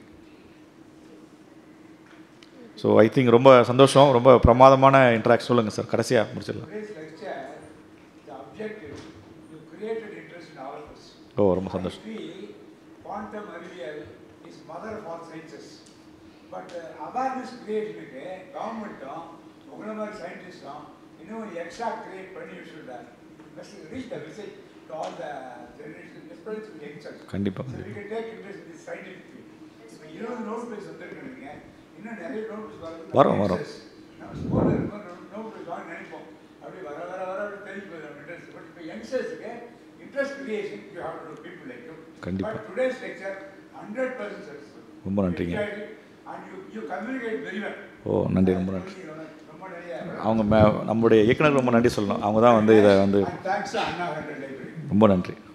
பொன்மாலை பொழுதில் வந்து நிறையா இலக்கியம் சார்ந்து வரலாறு சார்ந்து இந்த மாதிரி ஒரு அறிவியல் சார்ந்த ஒரு உரைக்கு வந்து அனுமதி கொடுத்ததுக்கு ரொம்ப நன்றி சொல்லணும் மேடத்துக்கு. சார் வாட் அபவுட் லைக் நீங்கள் உங்கள் சைடில் ஸ்டூடெண்ட்ஸ் ஃபீல்டுக்கு என்ன மாதிரி ஹெல்ப் பண்ணுறீங்க? I am from SRM electrical. அதில் ஆல்மோஸ்ட் ஃபெட்டப் ஆகிடுச்சு. ஃபெட்டப் இன் த சென்ஸ் ரொம்ப limited people only started coming. We are thinking like எப்படி நம்ம பசங்களை இன்ட்ராக்ட் பண்ணுறதுன்னும் பொழுது we are in 2 different fields. Electrical with computer, electrical with அப்படி தான் போகும்பொழுது எலக்ட்ரிக்கல் வித் குவாண்டம்னு ஒரு எனக்கு இப்போ I am feeling I can make my student to do some research in that. கண்டிப்பா. உங்களோட பங்களிப்புல நீங்க ஒரு ஸ்டூடெண்ட்ஸ்க்கு எதை மாதிரி ஹெல்ப் பண்ணிட்டு இருக்கீங்க சார்? பேசிக்கலி நான் வந்து ஒரு குவாண்டம் ரிசர்ச்சர் கிடையாது. நான் வந்து ஒரு குவாண்டம் கம்யூனிகேட்டர். கம்யூனிகேட் பண்ண நான் இப்போ நீங்கள் பார்த்தீங்க சொன்னாங்களே ரொம்ப பிரமாதம். ஸோ என்னால் இப்போ நிறைய பேர் ஐஐடியில் ஐஎம்எஸ்சியில் நிறைய பேர் உண்மையிலே குவாண்டம், ஆனால் அவங்களால பொதுமக்களுக்கு புரிகிற மாதிரி கம்யூனிகேட் பண்ண முடியுமானா சந்தேகம். ஸோ அப்போது நீங்கள் வந்து என்ன கேட்டிங்கன்னா நான் என்ன பண்ணுவேன்னா இந்த மாதிரி ஒன்று குவாண்டம் அறிவியலில் ரிசர்ச் பண்ணிட்டு இருக்கவங்களுக்கு நான் கை காட்ட முடியும். ஓகே இங்கே போங்க, இந்த இடத்துல போனீங்கன்னா அது மாதிரி இந்த மாதிரி புத்தகங்களை படிங்க, இந்த மாதிரியான சஞ்சிகைகள் ஆராய்ச்சி இதில் படிங்க, இதில் அது மாதிரி இன்ட்ரெஸ்டிங்கான இது கிடைக்கும். ஸோ அதை நான் வந்து என்னென்னா உங்களுக்கு ஒரு வழிகாட்டி மாதிரி இருக்க முடியும். நீங்கள் ஒரு ஆர்வம் இருக்கீங்க, அதுக்கான ஒரு எக்ஸ்பர்ட்ஸ் வந்து இங்கே இருக்கிறாங்கன்னா ஓகே நீங்கள் எங்கே போகலாம் அப்படின்றத ஐ கேன் கம்யூனிகேட். பிகாஸ் ஸ்டூடெண்ட்ஸ்க்கு இந்த நாலேஜ் ஆஃப்கோர்ஸ் என்னோட டிபார்ட்மெண்ட் ஸ்டூடெண்ட்ஸ்க்கு இது கிடையாது. ஐ கேன் டெல் தம் அப்படின்னும்பொழுது இதில் அவங்க இன்றைக்கி வந்து உலகம் வந்து ஃபார் இன்டர்டிசிப்ளினரி ரிசர்ச் தான். நான் வந்து எலக்ட்ரிக்கல் மட்டும் பண்ணுவேன்னா பண்ண முடியாது. கண்டிப்பாக it is interdisciplinary. Okay okay, thank you. நிகழ்வின் விளிம்பில் நன்றி உரை. நமது அன்பான அழைப்பினை ஏற்று வியக்கத்தகு குவாண்டம் உலகம் என்னும் தலைப்பில் பல்வேறு கருத்துக்களை பகிர்ந்து கொண்ட முனைவர் ஜோசப் பிரபாகர் அவர்களுக்கு அண்ணா நூற்றாண்டு நூலகம் சார்பாக எங்களுடைய அன்பான நன்றிகளை தெரிவித்துக் கொள்கிறோம். இந்த நிகழ்வில் கலந்து கொண்டு சிறப்பித்த குழந்தைகள், பெற்றோர்கள், வாசகர்கள், நூலகர்கள் மற்றும் ஒத்துழைப்பு நல்கிய நூலக பணியாளர்கள் அனைவருக்கும் நெஞ்சார்ந்த நன்றியினை தெரிவித்துக் கொள்கிறோம். இன்றைய பொன்மாலை பொழுது நிகழ்வு இனிதே நிறைவுறுகிறது. மீண்டும் அடுத்த பொன்மாலை பொழுது நிகழ்வில் சந்திப்போம். வாசகர்கள் தொடர்ந்து சிறப்பிக்க வேண்டுமாய் உங்களுடைய அன்புடன் கேட்டுக்கிறோம். நன்றி. நன்றி, வணக்கம்.